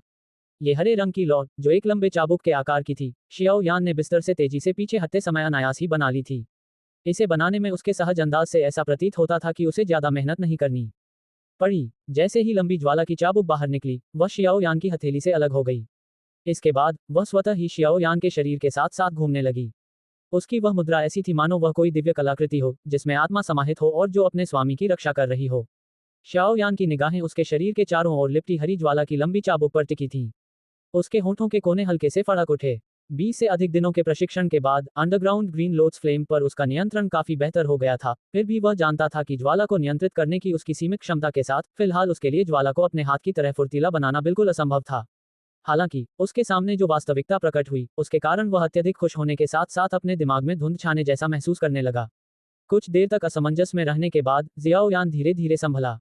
उसने अपनी हथेली आगे बढ़ाई और अपने चारों ओर घूम रही हरे रंग की लंबी ज्वाला की चाबुक को धीरे से छुआ। जैसे ही उसकी हथेली हरे रंग की ज्वाला के संपर्क में आई, वह अत्यंत आज्ञाकारी रूप से हरे रंग की ज्वाला के एक गुच्छे में बदल गई जो जियाओ यान की उंगली के ऊपर चिपक गई और हल्की सी मरोड़ने लगी। शाओ यान की 10 उंगलियां आपस में मिलीं और धीरे धीरे अलग हो गईं। पल भर में 10 छोटी छोटी हरे रंग की ज्वाला रेखाएं फैल गईं। उसकी हथेली नाचने लगी और उस पर मौजूद ग्रीन लोड स्कोर फ्लेम कभी ऊपर उठती तो कभी सिकुड़ जाती। कुछ दिन पहले जब शाओ यान औषधीय गोलियां बना रहा था, तब की तुलना में उसकी फुर्ती कहीं अधिक थी। वास्तव में क्या हुआ? अपने विचारों में हो रहे बदलाव के साथ लगातार अलग अलग रूप धारण कर रही ग्रीन लोड स्कोर फ्लेम को देखते हुए शियाओ यान के चेहरे पर हैरानी बढ़ती ही जा रही थी। जब वह ज्वाला को नियंत्रित कर रहा था तो उसे स्पष्ट रूप से महसूस हो रहा था कि ग्रीन लोड स्कोर फ्लेम का उसके साथ जुड़ाव पहले की तुलना में अचानक कई गुना बढ़ गया था। पहले जो हल्का सा प्रतिरोध था, वह भी धीरे धीरे काफी कमजोर हो गया था। शियाओ यान काफी देर तक सोचते हुए भौहें सिकोड़ता रहा। अचानक उसके मन में एक विचार आया। उसने धीरे से कहा, कहीं ऐसा तो नहीं कि यह अग्निकमल बीज की वजह से है। जैसे ही यह विचार उसके मन में आया, शियाओ यान को कुछ हद तक बात स्पष्ट रूप से समझ में आ गई। अग्निकमल बीज और हरित कमल ज्वाला एक ही शरीर से उत्पन्न हुए थे। अब जब उसने अग्निकमल बीज की ऊर्जा को अपने शरीर में समाहित कर लिया था, तो अनजाने में ही उसके शरीर और हरित कमल ज्वाला के बीच अनुकूलता और भी अधिक परिपूर्ण हो गई थी। अपने विश्लेषण के बाद शियाओ यान की गहरी भौहें धीरे धीरे खुल गईं। उसके चेहरे पर खुशी झलक उठी। उसे उम्मीद नहीं थी कि अग्निकमल बीज का सेवन करने से इतना अप्रत्याशित और अनूठा प्रभाव पड़ेगा। अनुकूलता में इस अचानक वृद्धि ने शियाओ यान को इतना उत्साहित कर दिया जितना वह अपने घावों के पूरी तरह ठीक होने पर भी नहीं था। आखिरकार उसके घाव तो देर सवेर पूरी तरह ठीक हो ही जाते, लेकिन उसके शरीर और हरे कमल की मूल ज्वाला के बीच अनुकूलता केवल समय के साथ धीरे धीरे बढ़ती है। इसलिए इस तुलना से दोनों में से कौन सा दुर्लभ और अधिक व्यवहारिक है, यह एक नज़र में ही पता चल जाता है। चेहरे पर थोड़ी खुशी लिए शाओ यान की निगाहें अपनी 10 उंगलियों पर जलती हरी लपटों पर टिकी हुई थीं। लपटें थोड़ी सी हिल रही थीं। कुछ ही क्षणों में वे उसकी 10 उंगलियों के शीर्ष पर एकत्रित होकर अत्यंत नुकीली ज्वालाओं का रूप ले लिया। संकुचित होने के कारण इन 10 ज्वालाओं में निहित विनाशकारी शक्ति निस्संदेह बहुत प्रबल थी। शाओ यान ने अपनी उंगलियों को हल्के से झटका दिया और 10 तीखी ज्वालाएं अचानक जोर से बाहर निकलीं। इस गर्म बल ने उनके चारों ओर हरे रंग की छोटी छोटी प्रकाशमयी किरणों का एक घेरा बना दिया। जैसे ही ये ज्वालाएं दीवार से टकराने वाली थीं, शाओ यान ने अपनी उंगली को थोड़ा सा मोड़ दिया। तुरंत ही जोर से निकली ज्वालाओं को जैसे किसी खिंचाव बल का सामना करना पड़ा और वे अचानक मुड़कर उसी रास्ते से वापस शाओ यान की ओर आ गईं। वापस उड़कर आ रही हरी रंग की ज्वालाओं की उन छोटी छोटी चिंगारियों को देखकर मुस्कुराते हुए जियाओ यान ने अपनी उंगली आगे बढ़ाई और 10 चिंगारियों ने सीधे जियाओ यान की उंगली में प्रवेश किया। उसके हाथ पर जलती हरी लौ धीरे धीरे गायब हो गई। शियाओ यान ने अपने हाथ को देखा, जिस पर जरा भी चोट का निशान नहीं था। उसने आश्चर्य से सिर हिलाया। पहले ग्रीन लोड स्कोर फ्लेम पर उसका नियंत्रण इतना कमजोर था कि वह उसे मुक्त और पुनः प्राप्त नहीं कर पाता था। लेकिन अब फायर लोड सीड को आत्मसात करने के बाद हेवनली फ्लेम पर उसका नियंत्रण इतना बढ़ गया था कि वह इस बेहद कठिन ज्वाला नियंत्रण क्रिया को पूरा कर सका। ग्रीन लोड स्कोर फ्लेम के प्रत्येक समूह को उत्पन्न करने के लिए शियाओ यान को भंवर के भीतर स्थित स्वीकृति आत्मा से काफी मात्रा में दो ऊंची ऊर्जा का उपयोग करना पड़ता था। यदि ये स्वर्गीय ज्वालाएं उत्पन्न होने के बाद वापस नहीं लौटती, तो यह निस्संदेह एक अत्यंत व्यर्थ और विलासितापूर्ण कार्य होता। यदि वह इसे किसी लड़ाई में इस्तेमाल करता, तो इस तरह की बर्बादी उसके अपने जीवन के प्रति गैर जिम्मेदाराना होती। इसलिए अपने द्वारा छोड़े गए स्वर्गीय ज्वाला को पुनः प्राप्त कर लेने से जियाओ यान को अपने हृदय में अत्यंत संतुष्टि का अनुभव हुआ। शाओ यान ने एक बार फिर ग्रीन लोड स्कोर फ्लेम के साथ खेला, जो उसके वश में आ गई थी, और फिर धीरे धीरे उसे पूरी तरह से अपने शरीर में वापस समाहित कर लिया। उसकी हथेली हवा में लटके ग्रीन लोड सीट की ओर थी और उसने उसे इशारा किया। तुरंत ही वह सीट एक हरी चमक में बदल गई और तैरती हुई उसकी भंडारण अंगूठी में समा गई। जब उसने उसे ठीक से रख लिया, तो जियाओ यान ने अपनी सुस्त कमर को फैलाया। उसके शरीर की हड्डियां आपस में टकराईं, जिससे चटकने की आवाज आई। इस आराम और ऊर्जा से भरे एहसास ने जियाओ यान को राहत की सांस लेने दी। उसने अपनी मुट्ठियां कसकर भींची और उन्हें जोर से आगे की ओर फेंका। जैसे ही उसने अपनी मुट्ठी और हथेली के बीच वार किया, जोरदार हवाएं उत्पन्न हुई, जिससे उसकी मुद्रा प्रभावशाली हो गई। अपनी मांसपेशियों के कसने से उत्पन्न हो रही भयानक शक्ति को महसूस करते हुए जियाओ यान मुस्कुराया और सिर हिलाया। हालांकि इस बार गंभीर चोटों के कारण उसे काफी कठिनाइयों का सामना करना पड़ा था, लेकिन उसके शरीर की वर्तमान युद्ध क्षमता निश्चित रूप से पहले से कहीं अधिक थी। इस लिहाज से देखा जाए तो इस बार गंभीर रूप से घायल होने से उसे कोई नुकसान नहीं हुआ। एक ही स्थान पर खड़े होकर जियाओ यान ने अपनी आंखें थोड़ी सी बंद कर लीं। उसका मन अपने शरीर में समाहित हो गया और उसने एक पल के लिए उसका निरीक्षण किया। इसके बाद उसने अपनी आंखें खोली, मुट्ठी कसी और धीरे से हंसते हुए कहा, अग्निकमल बीज के समावेश के बाद मुझे लगता है कि मेरे पास अब छठे सितारा डोओशे के बराबर शक्ति होनी चाहिए। शाओ यान ने संतुष्टि भरी मुस्कान दी और धीरे धीरे बिस्तर के किनारे की ओर चल पड़ा। उसने कंबल पर बने स्वर्ग को निगलने वाले अजगर को देखा और हंस पड़ा। स्वर्ग निगलने वाला अजगर शियाओ यान को धीरे धीरे आते हुए देख रहा था। उसकी हल्के बैंगनी रंग की सांप जैसी आंखों ने मुस्कुराते हुए चेहरे पर एक नजर डाली और तुरंत उसे अनदेखा कर दिया। अपना सिर घुमाकर उसने अपना शरीर कमजोरी से नर्म बिस्तर पर टिका दिया। स्पष्ट रूप से शियाओ यान द्वारा अचानक ऊर्जा डालने की क्रिया ने स्वर्ग निगलने वाले अजगर को, जिसमें पहले से ही थोड़ी बुद्धि थी, अपने दिल में कुछ हद तक क्रोधित कर दिया था। स्वर्ग निगलने वाले अजगर को एक छोटे बच्चे की तरह उदास देखकर शियाओ यान ने असहाय होकर अपना सिर हिलाया। उसने अपना हाथ बढ़ाया और धीरे से उसके शरीर को सहलाया। जब उसने देखा कि अजगर ने फिर भी कोई प्रतिक्रिया नहीं दी, तो वह केवल कड़वी मुस्कान के साथ अपनी भंडारण अंगूठी से एमेथिस्ट एसेंस की एक बोतल निकाल सका। इसके बाद उसने बोतल का ढक्कन खोला। एक हल्की सुगंध से भरी गर्म हवा धीरे धीरे ऊपर उठी। जैसे ही भंडारण रिंग से एमेथिस्ट एसेंस निकाला गया, लगभग तुरंत ही बिस्तर पर बेजान पड़ा स्वर्ग निगलने वाला अजगर अचानक खड़ा हो गया। उसने अपना सिर घुमाया, शियाओ यान के मुस्कुराते चेहरे को देखा और फिर हल्के बैंगनी रंग की धुंध छोड़ रहे एमेथिस्ट एसेंस पर नजर डाली। सांप की आंखों में लालसा की एक झलक दिखाई दी। एक पल के लिए झिझकने के बाद वह अपने दिल में उठ रहे लालच को रोक नहीं सका। उसने अपनी पूंछ हिलाई और तेजी से शियाओ यान के सामने रेंगते हुए अपनी सांप जैसी जीभ बाहर निकाली और फुफकारने की आवाज निकाली। शियाओ यान ने मुस्कुराते हुए बोतल नीचे रखी। स्वर्ग निगलने वाला अजगर अपनी पूंछ हिलाते हुए अपने शरीर को प्रकाश में परिवर्तित करते हुए बिजली की तरह बोतल के सामने प्रकट हुआ। उसने अपना सिर आगे बढ़ाया और अपनी सांप जैसी जीभ बोतल में डालकर लालच से पीने लगा। इस बार शाओ यान का इरादा उस नन्हे जीव के मन में दबी हुई नाराजगी को मिटाने का था, इसलिए उसने उसे इस तरह लालच से पीने से नहीं रोका। उसने बस बोतल में धीरे धीरे गिरते हुए एमेथिस्ट एसेंस को देखा और उसके चेहरे पर दर्द के भाव उभर आए। जब स्वर्ग निगलने वाले अजगर ने बोतल में मौजूद एमेथिस्ट एसेंस का लगभग 10वां हिस्सा पी लिया तो उसने आखिरकार पीना बंद कर दिया। बोतल से अपना सिर बाहर निकालते समय उसका सिर थोड़ा भ्रमित लग रहा था। उसकी हल्के बैंगनी रंग की सांप जैसी आंखों में नशे का भाव झलक रहा था। सिर हिलाते हुए स्वर्ग निगलने वाले अजगर को देखकर जियाओ यान ने कड़वी हंसी हंसते हुए वही किया। उसने सावधानीपूर्वक नीलमणि सार को सहेज लिया और अपनी हथेली से उसके थोड़े गर्म शरीर को सहलाया। असहाय स्वर में उसने कहा, छोटे साथी, अब संतुष्ट हो। जब कोई दूसरे का कुछ खाता है तो उसका मुंह छोटा हो जाता है। इस बार स्वर्ग निगलने वाले अजगर ने शियाओ यान से फिर से बचने की कोशिश नहीं की।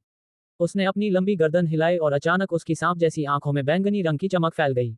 अपने सांप जैसे मुंह को चौड़ा करते हुए उसने एक धीमी सी धमाका की आवाज निकाली और अचानक उसके मुंह से बैंगनी रंग की ज्वाला निकली। पल भर में उस उग्र ज्वाला ने कमरे की छत पर लगे लकड़ी के बीम को जलाकर राख कर दिया।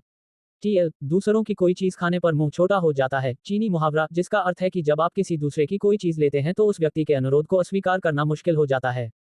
शाओ यान ने धीरे से अपना सिर उठाया और चटकने की आवाज निकालते हुए गहरे काले कोयले के खंभे को देखा। उसके होंठों के कोने हल्के से फड़क उठे।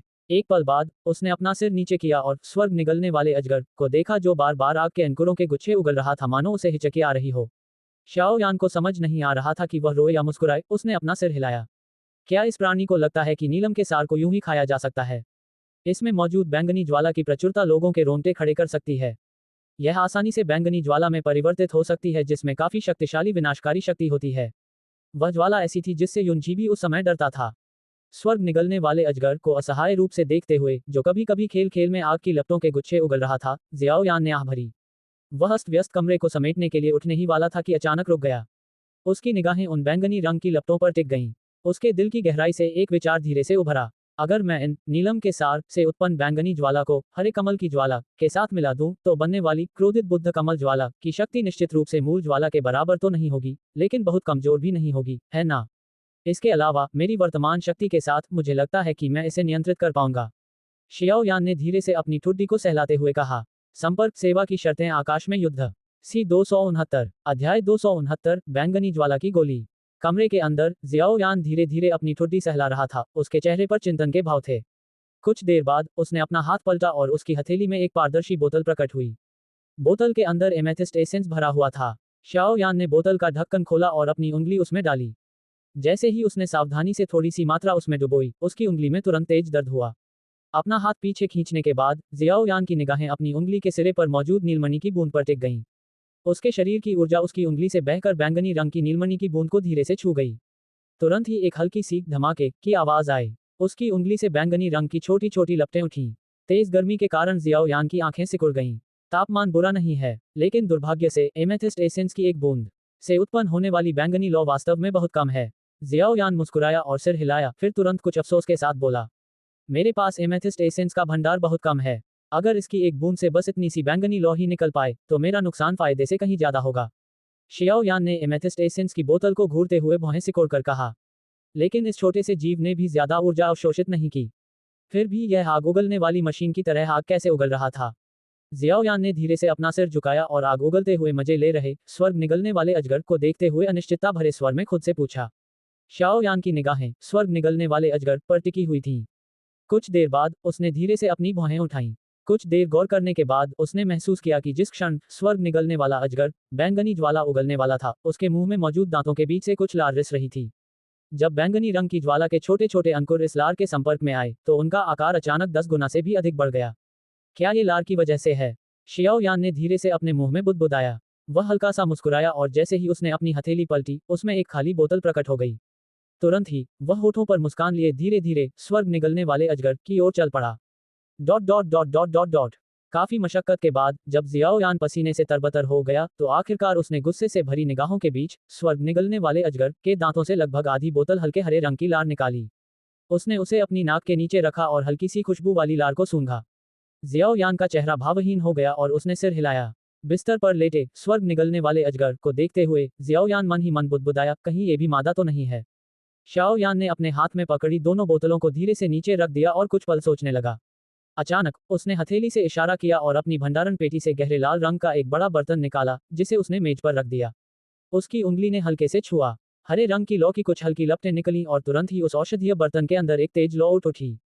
औषधीय कड़ाहे में धधकती लौ को देखते हुए जियाओयान ने धीरे से अपनी ऊर्जा संग्रहित अंगूठी को रगड़ा और कुछ पूरी तरह से लाल पौधे प्राप्त किए, जिन्हें देखकर कोई भी बता सकता था कि उनमें अग्नि प्रकार की ऊर्जा समाहित है। हथेली हिलाते हुए उसने उन सभी को औषधीय कड़ाहे में डाल दिया। फिर उसने हरे रंग की लौ को नियंत्रित किया और उन्हें बार बार परिष्कृत किया, जिससे वे लाल रंग के पाउडर के एक बड़े ढेर में परिवर्तित हो गए। जैसे ही लाल रंग का पाउडर दिखाई दिया, जियाओयान ने खोखले केंद्र वाली दो सुईनुमा नलियों का उपयोग करके एमेथिस्ट एसेंस की एक बूंद और स्वर्ग निगलने वाले अजगर की लार को सोख लिया। इसके बाद उसने उन्हें औषधीय बर्तन में डाल दिया। औषधि पात्र में उठती हुई लौ को निहारते हुए जियाओयान ने हल्की सी मुस्कान बिखेरी। उसकी 10 उंगलियां फुर्ती से हिल रही थीं और हरे रंग की लौ का तापमान उसके विचारों के साथ बार बार घट बढ़ रहा था। हालांकि लौ के तापमान में इस तरह का तीव्र परिवर्तन किसी रसायनज्ञ की लौ को नियंत्रित करने की क्षमता की कड़ी परीक्षा लेता है, लेकिन अग्निकमल बीज का सेवन करने के बाद जियाओयान में इस तरह की चुनौतियों को आसानी से पार करने की क्षमता आ गई थी। औषधि पात्र के भीतर हरे रंग की लौ मनमोहक ढंग से नाच रही थी। कुछ देर बाद तापमान धीरे धीरे कम हो गया। उग्र लौ भी धीरे धीरे गायब हो गई। अंत में ये लौ के निकास द्वार से गुजरी, एक छोटी सी लौ में परिवर्तित हुई और शियाओयान की उंगली में समा गई। यद्यपि औषधि बनाने की प्रक्रिया में इसका काफी हिस्सा नष्ट हो गया, फिर भी थोड़ा सा बचा रहना अच्छा है। जियाओयान मुस्कुराया और अपने शरीर में समाई हरी लौ को देखने लगा। उसने उंगली से इशारा किया और कड़ाही का ढक्कन हल्का सा हिल गया। फिर उसने हाथ से संकेत किया और 3 लाल रंग की गोलियां उड़कर जियाओयान की हथेली में जा गिरीं। शाओयान इन 3 दानवानों से खेल रहा था और उसके होठों के कोने पर अनायास ही मुस्कान आ गई। इस प्रकार के दानवान को औषधीय गोली नहीं कहा जा सकता था, क्योंकि इनमें औषधीय गोली जैसे कोई विशेष गुण नहीं थे। जो भी इसे निगल लेता, उसे न केवल जरा सा भी लाभ नहीं मिलता, बल्कि वह दयनीय स्थिति में पहुंच जाता। डेनवान एक गोली की तरह है, लेकिन इसका सेवन करने वाले किसी भी व्यक्ति को इससे कोई लाभ नहीं होता है। लाल रंग के दानवान को उंगलियों के बीच घुमाकर शाओयान ने उसे अपने मुंह में डाल लिया। उसने उसे थोड़ा चबाया और तब तक इंतजार किया जब तक उसे अपने मुंह में गर्म ऊर्जा तेजी से फैलती हुई महसूस नहीं हुई। उसी क्षण उसके शरीर में मौजूद 2 ऊंची तेजी से उमड़ी और गर्म ऊर्जा से टकरा गई। टकराव के क्षण में जियाओयान ने अपना मुंह थोड़ा सा खोला। अचानक बैंगनी रंग की गर्म लपटों का एक गुच्छा बाहर निकला। इसके बाद ये धीरे धीरे उसकी हथेली पर जा गिरा, जो 2 ऊंची से लिपटी हुई थी। ये प्रचंडता से जल रही थी और इसमें अभी भी काफी शक्ति थी। शाओयान ने धीरे से गर्म हवा का एक घूंट छोड़ा और फिर अपना सिर नीचे झुकाकर अपनी हथेली में उठती बैंगनी लौ को देखा। इस बार बैंगनी लौ की मात्रा ग्रीन लोड्स कोर फ्लेम के साथ विलय करने के लिए लगभग पर्याप्त थी। उस क्षण शाओयान ने राहत की सांस ली। नीलम के सार की एक बूंद, हेवन स्वेलोइंग पाइथन की लार की एक बूंद और कुछ अग्नि प्रकार की औषधीय सामग्री, इन कुछ चीजों की ऐसी शक्ति से शाओयान संतुष्ट था। चलिए इसे बैंगनी ज्वाला की गोली कहते हैं। अपने हाथ में पकड़े 2 लाल रंग के दानवान उछालते हुए शाओयान ने मुंह खोलकर हंसते हुए कहा। वह सचमुच ये देखना चाहता था कि हरे कमल की मूल ज्वाला और बैंगनी ज्वाला के विलय से बनी क्रोधित बुद्ध कमल ज्वाला की शक्ति कितनी महान होगी। लगता है मुझे किसी मांसल लक्ष्य की तलाश करनी होगी। शाओयान के चेहरे पर मुस्कान आ गई जब उसने पर्पल फ्लेम पिल को देखा। वह मुड़ा और हेवन स्वेलोइंग पाइथन को रख दिया, जो आग उगलते उगलते थका कर सो गया था। इसके बाद वह मुस्कुराया और इस कांपते हुए कमरे से बाहर निकल गया, जो गिरने ही वाला लग रहा था, ताकि वह किसी जीवित लक्ष्य की तलाश कर सके और ये परीक्षण कर सके कि एंग्री बुद्धा लोड्स फ्लेम का यह नकली संस्करण कितना शक्तिशाली है। फिलहाल डेजर्ट मेटल मर्सिनरी कंपनी के प्रशिक्षण मैदान में दैनिक प्रशिक्षण का समय था, इसलिए कई भाड़े के सैनिक प्रशिक्षण मैदान में जमा थे। वे तेज धूप में पसीना बहाते हुए अभ्यास कर रहे थे और अपने कौशल की तुलना कर रहे थे। खुले मैदान के एक छायादार हिस्से में शियाओ डिंग और कुछ अन्य लोग खड़े थे। उनकी निगाहें कभी कभी प्रशिक्षण मैदान पर घूमती थीं और वे हल्के से सिर हिलाते थे। श्री लुओबो, लगता है रेत भाड़े के सैनिकों की कंपनी के भाई बाकी लोगों के साथ बहुत अच्छे से घुल मिल गए हैं। आपने इस दौरान काफी मेहनत की है। शियाओ डिंग ने अपना सिर घुमाकर बगल में बैठे लुओबो से मुस्कुराते हुए कहा और दोनों टुकड़ियों के भाड़े के सैनिकों को देखा, जिनके बीच आपसी तालमेल के कारण आपसी जुड़ाव काफी हद तक कम हो गया था। ये सभी तरीके कंपनी के नेता शियाओ डिंग के दिमाग में आए थे। मैंने तो बस इन्हें अमल में लाया है। लुओबो ने सिर हिलाया, उसकी निगाहें बगल में खड़े हाई बोडोंग पर थीं और उनके चेहरे पर सम्मान झलक रहा था। एक बार उन्होंने इस बूढ़े को लड़ते हुए देखा था, इसलिए उन्हें अच्छी तरह पता था कि इस साधारण दिखने वाले बूढ़े के पास कितनी ताकत है। लुओबो के मन में शियाओ यान को लेकर थोड़ा डर भी जागा, जिसने हाई बोडोंग को इस भाड़े के सैनिकों की कंपनी में रहने के लिए आमंत्रित किया था। जब उन्होंने शियाओ डिंग को यह सवाल पूछते देखा तो उन्होंने जल्दी से विनम्रतापूर्वक जवाब दिया। शियाओ डिंग स्वाभाविक रूप से लुओबो के डर को समझ गया था। उसने तुरंत मुस्कुराते हुए उससे थोड़ी बातचीत की, फिर मुड़कर हाई बोडोंग की ओर देखा जो एक पेड़ के तने से टिका हुआ था और उदास चेहरा बनाए हुए था। उसने मुस्कुराते हुए कहा, अरे हाई साहब, क्या दवा की दुकान में आपको आवश्यक औषधियां नहीं मिल रही हैं? चिंता न करें, मैंने पहले ही लोगों को आसपास के शहरों में आपकी खोज में मदद करने के लिए भेज दिया है। अगर उन्हें कोई खबर मिलती है तो वे जल्द ही वापस आकर बता देंगे। कम से कम तुमने तो कुछ प्रयास किया, नन्हे से। वह शाओ यान जब से मुझे इन औषधीय सामग्रियों के बारे में बताया है, तब से उस आंगन में ही सिमट गया है और फिर कभी बाहर नहीं आया। ये सुनकर हाइबो डोंग के चेहरे पर हल्की सी मुस्कान आ गई और उसने शाओ डिंग को जवाब दिया, किसी की पीठ पीछे बुराई करना अच्छी बात नहीं है। अचानक सबके पीछे से हल्की हंसी सुनाई दी। उस जानी पहचानी आवाज को सुनकर कुछ लोग जल्दी से पीछे मुड़े और मुस्कुराती हुई शियाओ यान को अपनी ओर आते हुए देखा। क्या तुम्हारा घाव पूरी तरह ठीक हो गया है? शियाओ यान को देखते हुए, जिसमें पहले की तुलना में स्पष्ट रूप से अधिक जीवंतता थी, हाइबो डोंग के बूढ़े चेहरे पर आश्चर्य की झलक दिखाई दी और उसने अचंभित स्वर में पूछा। हाँ, जियाओ यान मुस्कुराया और सिर हिलाया। उफ, ये तो बिल्कुल ही असामान्य व्यक्ति है। इतनी गंभीर चोट से 1 महीने से भी कम समय में पूरी तरह ठीक हो जाना। शियाओ यान को सिर हिलाते देख हाइबो डोंग ने तुरंत कड़वी मुस्कान के साथ सिर हिलाया। साथ ही शियाओ यान के इस करतब को देखकर उसका दिल दहल गया। शाओ यान मुस्कुराया और सिर हिलाया। वह मुस्कुराते हुए शाओ डिंग और अन्य लोगों से थोड़ी देर बातें करता रहा, फिर अचानक उसकी नजर बगल में खड़े लुओबू पर पड़ी। वह हल्का सा मुस्कुराया, लेकिन उसकी मुस्कान देखकर लुओबू थोड़ा डर गया। कंपनी के प्रमुख शियाओ यान को धीरे धीरे आते देख लुओबू ने जल्दी से अभिवादन किया। श्री लुओबू, क्या आपको डेजर्ट मेटल मर्सिनरी कंपनी में रहने की आदत पड़ रही है? शियाओ यान ने मुस्कुराते हुए पूछा। शाओ यान की मुस्कान देखकर लुओबू ने झट से सिर हिलाया। फिलहाल मोकुल के प्रथम बुजुर्ग की मृत्यु की खबर जियामा साम्राज्य के पूर्वी क्षेत्र में लगभग हर जगह फैल चुकी थी। हालांकि अन्य लोगों को शायद ये स्पष्ट न हो कि हत्यारा कौन था, लुओबू को अपने मन में ये पक्का यकीन था कि यह काम उसी युवक ने किया है जो देखने में बिल्कुल निर्दोष लग रहा था। श्री लुओबू, चूंकि आप खाली बैठे हैं, क्या आप मेरे एक प्रयोग में मेरी मदद कर सकते हैं? शियाओ यान ने मुस्कुराते हुए पूछा। उसने लुओबू के सिर हिलाने का इंतजार नहीं किया। इसके बजाय वह तुरंत उठा और छायादार जगह से बाहर निकल गया। हालांकि शियाओ यान की वर्तमान शक्ति पहले ही डोशी वर्ग में वापस आ चुकी थी, लेकिन शियाओ यान अच्छी तरह जानता था कि लुओबू जैसे व्यक्ति के साथ व्यवहार करते समय अगर कोई अचानक उससे दोस्ती करने लगे तो लुओबू तुरंत संदेह करने लगेगा। शाओ यान की बातें सुनकर लुओबू असमंजस में पड़ गया। तुरंत ही उसने कड़वी मुस्कान के साथ सिर हिलाया और फिर उसके पीछे चलने के लिए कदम बढ़ाए।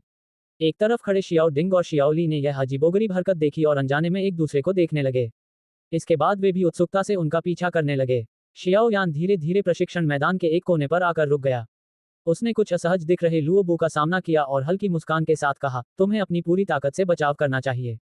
मैं ये पता लगाना चाहता हूं कि मैंने अभी अभी जिस चीज में बदलाव किया है, उसमें कितनी ताकत है। ये सुनकर लुओबू के होठों का कोना कांप उठा। उसका चेहरा थोड़ा बैंगनी पड़ गया। शाओ यान ने सचमुच उसे निशाना बनाने की योजना बनाई थी। जियाओ डिंग और बाकी सभी लोग डेजर्ट मेटल मर्सिनरी कंपनी के उच्च अधिकारियों में से थे। जब प्रशिक्षण मैदान में मौजूद अन्य कंपनी सदस्यों ने उन्हें इकट्ठा होते देखा, तो वे तुरंत उस जगह को घेरने लगे और उत्सुकता से जियाओ यान और लुओबू को बीच में देखते रहे। ध्यान से शाओ यान ने लुओबू को याद दिलाया, जिसका चेहरा हरा बैंगनी हो गया था, फिर उसने उंगली हिलाई। एक लाल रंग का दानवान प्रकट हुआ, जिसे उसने सबके सामने अपने मुंह में डाल लिया। उसने थोड़ा चबाया और थोड़ी देर बाद मुंह खोला। गर्म बैंगनी रंग की लपटों का एक गुच्छा निकला और धीरे धीरे उसके हाथ पर गिरा, जिसे डोउची ने अलग कर दिया था। शाओ यान ने बैंगनी लौ के इस गुच्छे को धीरे से उछाला और मुस्कुराया। फिर उसने अपना दाहिना हाथ बढ़ाया और हरे रंग की लौ धीरे धीरे उठने लगी। अपने दोनों हाथों पर 2 अलग अलग रंगों की ज्वालाओं को देखकर हाइबो डोंग क्षण भर के लिए असमंजस में पड़ गया। उसका चेहरा तुरंत बदल गया और वह बुदबुदाया, धिक्कार है। क्या ये छोटा लड़का फिर से वही चाल चलने की योजना बना रहा है? जैसे जैसे हाइबो डोंग की आंखों में भय बढ़ता गया, प्रशिक्षण मैदान में मौजूद शियाओ यान ने धीरे धीरे अपनी दोनों हथेलियों को आपस में जोड़ना शुरू कर दिया। शाओ यान की यह हरकत देखकर हाइबो डोंग का चेहरा पूरी तरह बदल गया। उसने अचानक जमीन पर पैर पटका और सबके सामने बिजली की तरह उछल पड़ा। उसने पैर पटकते हुए तीखे स्वर में कहा, शाओ यान पागल, पिछली बार तो तुमने लगभग खुद को मार ही डाला था, अब भी कोशिश करना चाहते हो? शाओ यान ने अपना सिर उठाया और गुस्से से आग बबूला होकर हवा में उड़ रहे हाइबो डोंग को देखा। उसका चेहरा पूरी तरह से हैरान था। उसने सोचा भी नहीं था कि यह बूढ़ा आदमी उसके क्रोधित बुद्ध कमल ज्वाला से इतना भयभीत हो जाएगा। संपर्क सेवा की शर्तें आकाश में युद्ध। सी 270 अध्याय 270 क्रोधित बुद्ध कमल ज्वाला का अनुकरण। आकाश में बेहद असहज स्थिति में खड़े हाइबो डोंग को देखकर शियाओ यान दंग रह गया। काफी देर बाद शियाओ यान न हंस पा रहा था और न रो पा रहा था। उसने अपना सिर हिलाया। उसने अपने हाथ में मौजूद 2 प्रकार की ज्वालाओं को लहराते हुए मुस्कुराते हुए कहा, हे हाई, मेरी वर्तमान स्थिति में मैं उस तरह का विस्फोट नहीं कर सकता जैसा पहले करता था। मेरे पास जो ज्वाला है वह क्रोधित बुद्ध कमल ज्वाला है, जिसे मैंने संशोधित किया है। मेरे नियंत्रण खोने की स्थिति नहीं आएगी। हाइबो डोंग ने शियाओ यान के हाथ पर बैंगनी ज्वाला के गुच्छे को ध्यान से देखा। उसे अभी अभी एहसास हुआ कि बैंगनी रंग की ज्वाला का ये गुच्छा स्वर्गीय ज्वाला नहीं था। हालांकि इसका तापमान काफी अधिक था, लेकिन पिछली बार शियाओ यान द्वारा नियंत्रित घनी सफेद ज्वाला की तुलना में यह निस्संदेह बहुत कमजोर था। यह आदमी ये कितनी बातें छुपा रहा है? एक पल हरी लौ, एक पल सफेद लौ, अब ये बैंगनी लौ लेकर आ गया है। इसे समझना वाकई नामुमकिन है। हाइबो डोंग के दिल में एक गहरी आह उठी। उसने शियाओ यान की तरफ देखा, सिर हिलाया और दांत भींचते हुए कहा, पागल। मुझे इस बात से कोई लेना देना नहीं कि तुमने सुधार किया है या नहीं। अगर खेलना ही है तो अकेले खेलो। मैं पिछली बार की तरह नहीं बनना चाहता जब तुमने मुझे लगभग मौत के घाट उतार दिया था। ये कहते ही हाइबो डोंग की पीठ से बर्फीले ठंडे पंखों का एक जोड़ा निकला। उसने उन्हें हल्का सा फड़फड़ाया और सबकी निगाहों के सामने तेजी से हवा में उड़ गया। जब सिर्फ एक छोटा सा काला बिंदु बचा तब वह रुक गया। ऐसा लगता है कि पिछली बार शाओ यान के क्रोधित बुद्ध कमल ज्वाला के विस्फोट के बाद इस व्यक्ति, जो कभी हिम सम्राट था, के मन में सचमुच एक तरह का शारीरिक भय पैदा हो गया था। वरना वह इतने सारे लोगों के सामने भागने का विकल्प नहीं चुनता। शाओ यान असहाय होकर दूर छिपे हुए हाइबो डोन को देखता रहा। उसने अपना सिर झुकाया और शाओ डिंग और उसके आसपास मौजूद अन्य लोगों की अजीब निगाहों को देखा। उसने हाथ हिलाकर कहा, बुजुर्ग आमतौर पर ज्यादा डरपोक होते हैं। खांसी। ये सुनकर शियाओ डिंग और शियाओ ली को हल्की खांसी आई। हालांकि हाइबो डोन काफी बूढ़ा था, लेकिन उसकी ताकत इतनी जबरदस्त थी कि थोड़ा डर लग रहा था। हाइबो डोन का पहले का प्रदर्शन देखकर उन दोनों के मन में थोड़ी बेचैनी होने लगी। उन्होंने एक दूसरे को देखा और तुरंत बेजान हंसी हंसते हुए कहा, शियाओ यानजी, आखिर तुम ये कौन सा प्रयोग करने की योजना बना रहे हो? बात बस इतनी सी है कि मैंने अभी अभी कुछ खोजबीन की है और मुझे कुछ मिला है, जिसे मैं आजमाकर देखना चाहता हूँ कि क्या ये कारगर होता है। पिछली बार तो यह नाकाम रहा था और इसके चलते ओल्ड हाई और मैं बाल बाल बचे थे। ओह, लगता है उसे कोई मानसिक भय है, इसीलिए वह इस हालत में है। आप सबको चिंता करने की जरूरत नहीं है। इस बार मैंने इसकी शक्ति को जानबूझकर कम कर दिया है। अगर यह नाकाम भी हो जाए तो भी इसमें पिछली बार जैसी भयानक विनाशकारी शक्ति नहीं होगी। शियाओ यान ने अपना सिर सहलाते हुए लापरवाही से कहा। उद्धरण चिन्ह डॉट डॉट डॉट उद्धरण चिन्ह। शियाओ यान के शब्दों में कुछ अनिश्चितता का भाव सुनकर शियाओ डिंग और शियाओ ली के माथे पर पसीना आने लगा। हालांकि उन्हें हाइबो डोन की सटीक शक्ति का पता नहीं था, लेकिन उसकी दो ऊंची पंखों को एकत्रित करने की क्षमता को देखते हुए वह दो वांग श्रेणी से कमजोर नहीं होना चाहिए था। शियाओ यान ने किस प्रकार की असामान्य चीज बनाई थी जो इतने शक्तिशाली व्यक्ति को लगभग मौत के घाट उतार सकती थी। एक दूसरे को देखने के बाद उनकी निगाहें अनायास ही आकाश में उस छोटे से काले बिंदु की ओर चली गईं। उनके पैर कुछ कदम पीछे हटे और वे रूखेपन से हंसे। मुझे लगता है कि हमें थोड़ा पीछे हट जाना चाहिए ताकि आपको अधिक आरामदायक वातावरण मिल सके। ऐसा कहते ही वे दोनों एक साथ खुले मैदान के किनारे की ओर चले गए, मानो उन्होंने मौन सहमति दे दी हो। दोनों कंपनी नेताओं की हरकतें देखकर शियाओ यान और लुओबू के आसपास मौजूद डेजर्ट मेटल कंपनी के सदस्य भी मन ही मन भयभीत हो गए। सुरक्षा और जिज्ञासा के बीच विचार करते हुए लोगों का समूह जल्दी से प्रशिक्षण मैदान के किनारे की ओर पीछे हट गया। देखते ही देखते भीड़भाड़ वाला प्रशिक्षण मैदान एकदम खाली हो गया। पलक झपकते ही खाली हो चुके उस खुले मैदान को देखते हुए जियाओ यान ने असहाय होकर अपना सिर हिलाया। वह मुड़ा और पीले चेहरे वाले लुओबू को देखकर मुस्कुराया। कंपनी के नेता शियाओ यान, मुझे लगता है कि हमें इस बारे में भूल जाना चाहिए। कृपया किसी और व्यक्ति को ढूंढें। लुओबू की एड़ी कांप उठी। हाइबो डोंग की उस हरकत को देखकर वह सदमे से भर गया, जिसमें हाइबो डोंग ने अपनी शक्ति खो दी थी। हाइबो डोंग के पास आखिर कितनी ताकत थी? वह दो हुआंग वर्ग का शक्तिशाली व्यक्ति था। पूरे जियामा साम्राज्य में भी वह शीर्ष कुछ लोगों में शुमार होता। इतनी भयानक ताकत होने के बावजूद वह शियाओ यान द्वारा बनाई गई किसी चीज के कारण अपनी शक्ति खो बैठा। ये कल्पना करना भी मुश्किल था कि वह चीज वास्तव में कितनी शक्तिशाली होगी। लुओबू को शक था कि इस दौरान उसकी हरकतों से शियाओ यान नाराज हो गया होगा और इसी वजह से शियाओ यान ने उसे खत्म करने का बहाना ढूंढ लिया होगा। श्री लुओबू, कृपया निश्चिंत हो जाए। इस बार क्रोधित बुद्ध कमल ज्वाला की शक्ति पिछली बार से कहीं अधिक है। आपकी शक्ति के साथ निश्चित रूप से कोई समस्या नहीं होगी। लुओबू को डर से पीला पड़ा देखकर शियाओ यान ने असहाय होकर सिर हिलाया और उन्हें दिलासा दिया। उस मासूम से दिखने वाले कोमल और सुंदर चेहरे को देखकर लुओबू न तो हंस पा रहा था और न ही रो पा रहा था। आखिर उसके साथ इतनी बुरी घटना क्यों घटित हो रही थी? अपनी बदकिस्मती पर मन ही मन आहें भरने के बाद वह केवल कड़वी मुस्कान के साथ सिर हिला सका। उसके शरीर में व्याप्त ऊर्जा अचानक प्रवाहित हुई और शरीर से बाहर निकलकर तुरंत सतह को ढक लिया और एक कठोर पीले रंग के कवच में बदल गई। जैसे ही उसने क्रिया की, लुओबू ने दा डोऊशी डोऊची कवच की क्षमता को आह्वान किया। ऐसा प्रतीत हुआ कि लुओबू का हृदय अस्थिर हो गया था। लुओबू को देखते हुए, जिसने मानो किसी महान शत्रु का सामना करने के लिए तैयार होकर अपना डोऊची कवच धारण कर लिया था, शियाओ यान ने असहाय होकर सिर हिलाया। उसकी हथेलियों पर हरे और बैंगनी रंग की ज्वालाएं स्वतः ही फड़फड़ा रही थीं। दोनों हथेलियां एक दूसरे के सामने थीं और धीरे धीरे करीब आ रही थीं। जैसे ही दोनों ज्वालाएं धीरे धीरे करीब आईं, पिछली बार की तरह ही एक तीव्र ऊर्जा का प्रवाह अचानक शाओ यान के शरीर में फैल गया। शाओ यान की हथेली में कई मंद गड़गड़ाहट जैसी धमाके हुए। सौभाग्य से इस बार धमाकों की तीव्रता पिछली बार जितनी भयानक नहीं थी, इसलिए शाओ यान के हाथों की रक्षा करने वाली डोऊची ऊर्जा ने इस प्रभाव को सहन कर लिया। शाओ यान ने अपनी पूरी एकाग्रता से ज्वालाओं के दोनों समूहों को धीरे धीरे आपस में मिलाने का प्रयास किया। उसने पिछली बार अंतिम क्षण में प्राप्त हुई रहस्यमयी अवस्था को याद करने की पूरी कोशिश की। उसकी गहरी आंखें ज्वालाओं के मिलन बिंदु पर टकटकी लगाए हुए थीं। वहां हरे बैंगनी रंग की ज्वालाओं के अंकुर बिजली की चमक के धागों की तरह तेजी से आगे बढ़ रहे थे। दूर आसमान में हाइबो डोंग ने शियाओ यान के शरीर के चारों ओर हो रहे तीव्र ऊर्जा उतार चढ़ाव को देखते हुए भौहें चढ़ाईं। उन्होंने धीरे से कहा, इस बार उतार चढ़ाव पिछली बार की तुलना में वाकई बहुत कम है। लगता है इस लड़के ने वाकई काफी सुधार किया है, लेकिन अगर इसे ठीक से नियंत्रित नहीं किया गया तो यह फट जाएगा। इसकी विनाशकारी शक्ति भी कम नहीं होगी। आखिर वह हरे रंग की ज्वाला सचमुच एक स्वर्गीय ज्वाला है। उफ, ये पागल आदमी, ये हमेशा इस तरह की अजीबोगरीब चीजों से छेड़छाड़ करने के बारे में सोचता रहता है। हाइबो डोंग ने कड़वी मुस्कान के साथ सिर हिलाया। हालांकि सच कहें तो वह शाओ यान के साहस से ईर्ष्या करता था जिसने उसे कुछ भी करने की हिम्मत दी। उस समय वह चुयुन साम्राज्य में एक ऐसे शक्तिशाली व्यक्ति से मिला था जो स्वर्गीय ज्वाला को नियंत्रित करने में सक्षम था। लेकिन उस शक्तिशाली व्यक्ति का स्वर्गीय ज्वाला के प्रति रवैया ऐसा था जैसे कोई अपने पूर्वज के साथ व्यवहार करता हो। वह शाओ यान से बिल्कुल अलग था, जिसने वास्तव में साहपूर्वक इसका उपयोग करके इसे दूसरी ज्वाला के साथ मिला दिया था। कई शक्तिशाली लोगों की नज़र में ये लगभग मृत्यु को दावत देने जैसा था। प्रशिक्षण मैदान में जियाओ यान की निगाहें उसके द्वारा संपीड़ित हरे बैंगनी रंग के ज्वाला के गोले पर टिकी हुई थीं। कुछ क्षण बाद उसकी गहरी आंखें अचानक चौड़ी हो गईं। उसकी लंबी 10 उंगलियां बार बार ज्वाला के गुच्छे पर दबाव डाल रही थीं। पहली बार सचेत अवस्था में ज्वाला समूह को नियंत्रित करते हुए जियाओ यान को अंततः समझ आया कि ये देखने में सहज और कोमल लगने वाली गति वास्तव में ज्वाला मंत्र से प्राप्त अत्यधिक मात्रा में दाउची ऊर्जा को समाहित करने की आवश्यकता रखती है। 10 उंगलियों ने केवल 7 से 8 बार ही दबाया और हिलाया था, लेकिन जियाओ यान के भंवर में मौजूद दाउची ऊर्जा लगभग आधी कम हो चुकी थी। शाओ यान ने क्रोधित बुद्ध कमल ज्वाला के बनने से पहले हुए परिवर्तनों को याद करने की पूरी कोशिश की।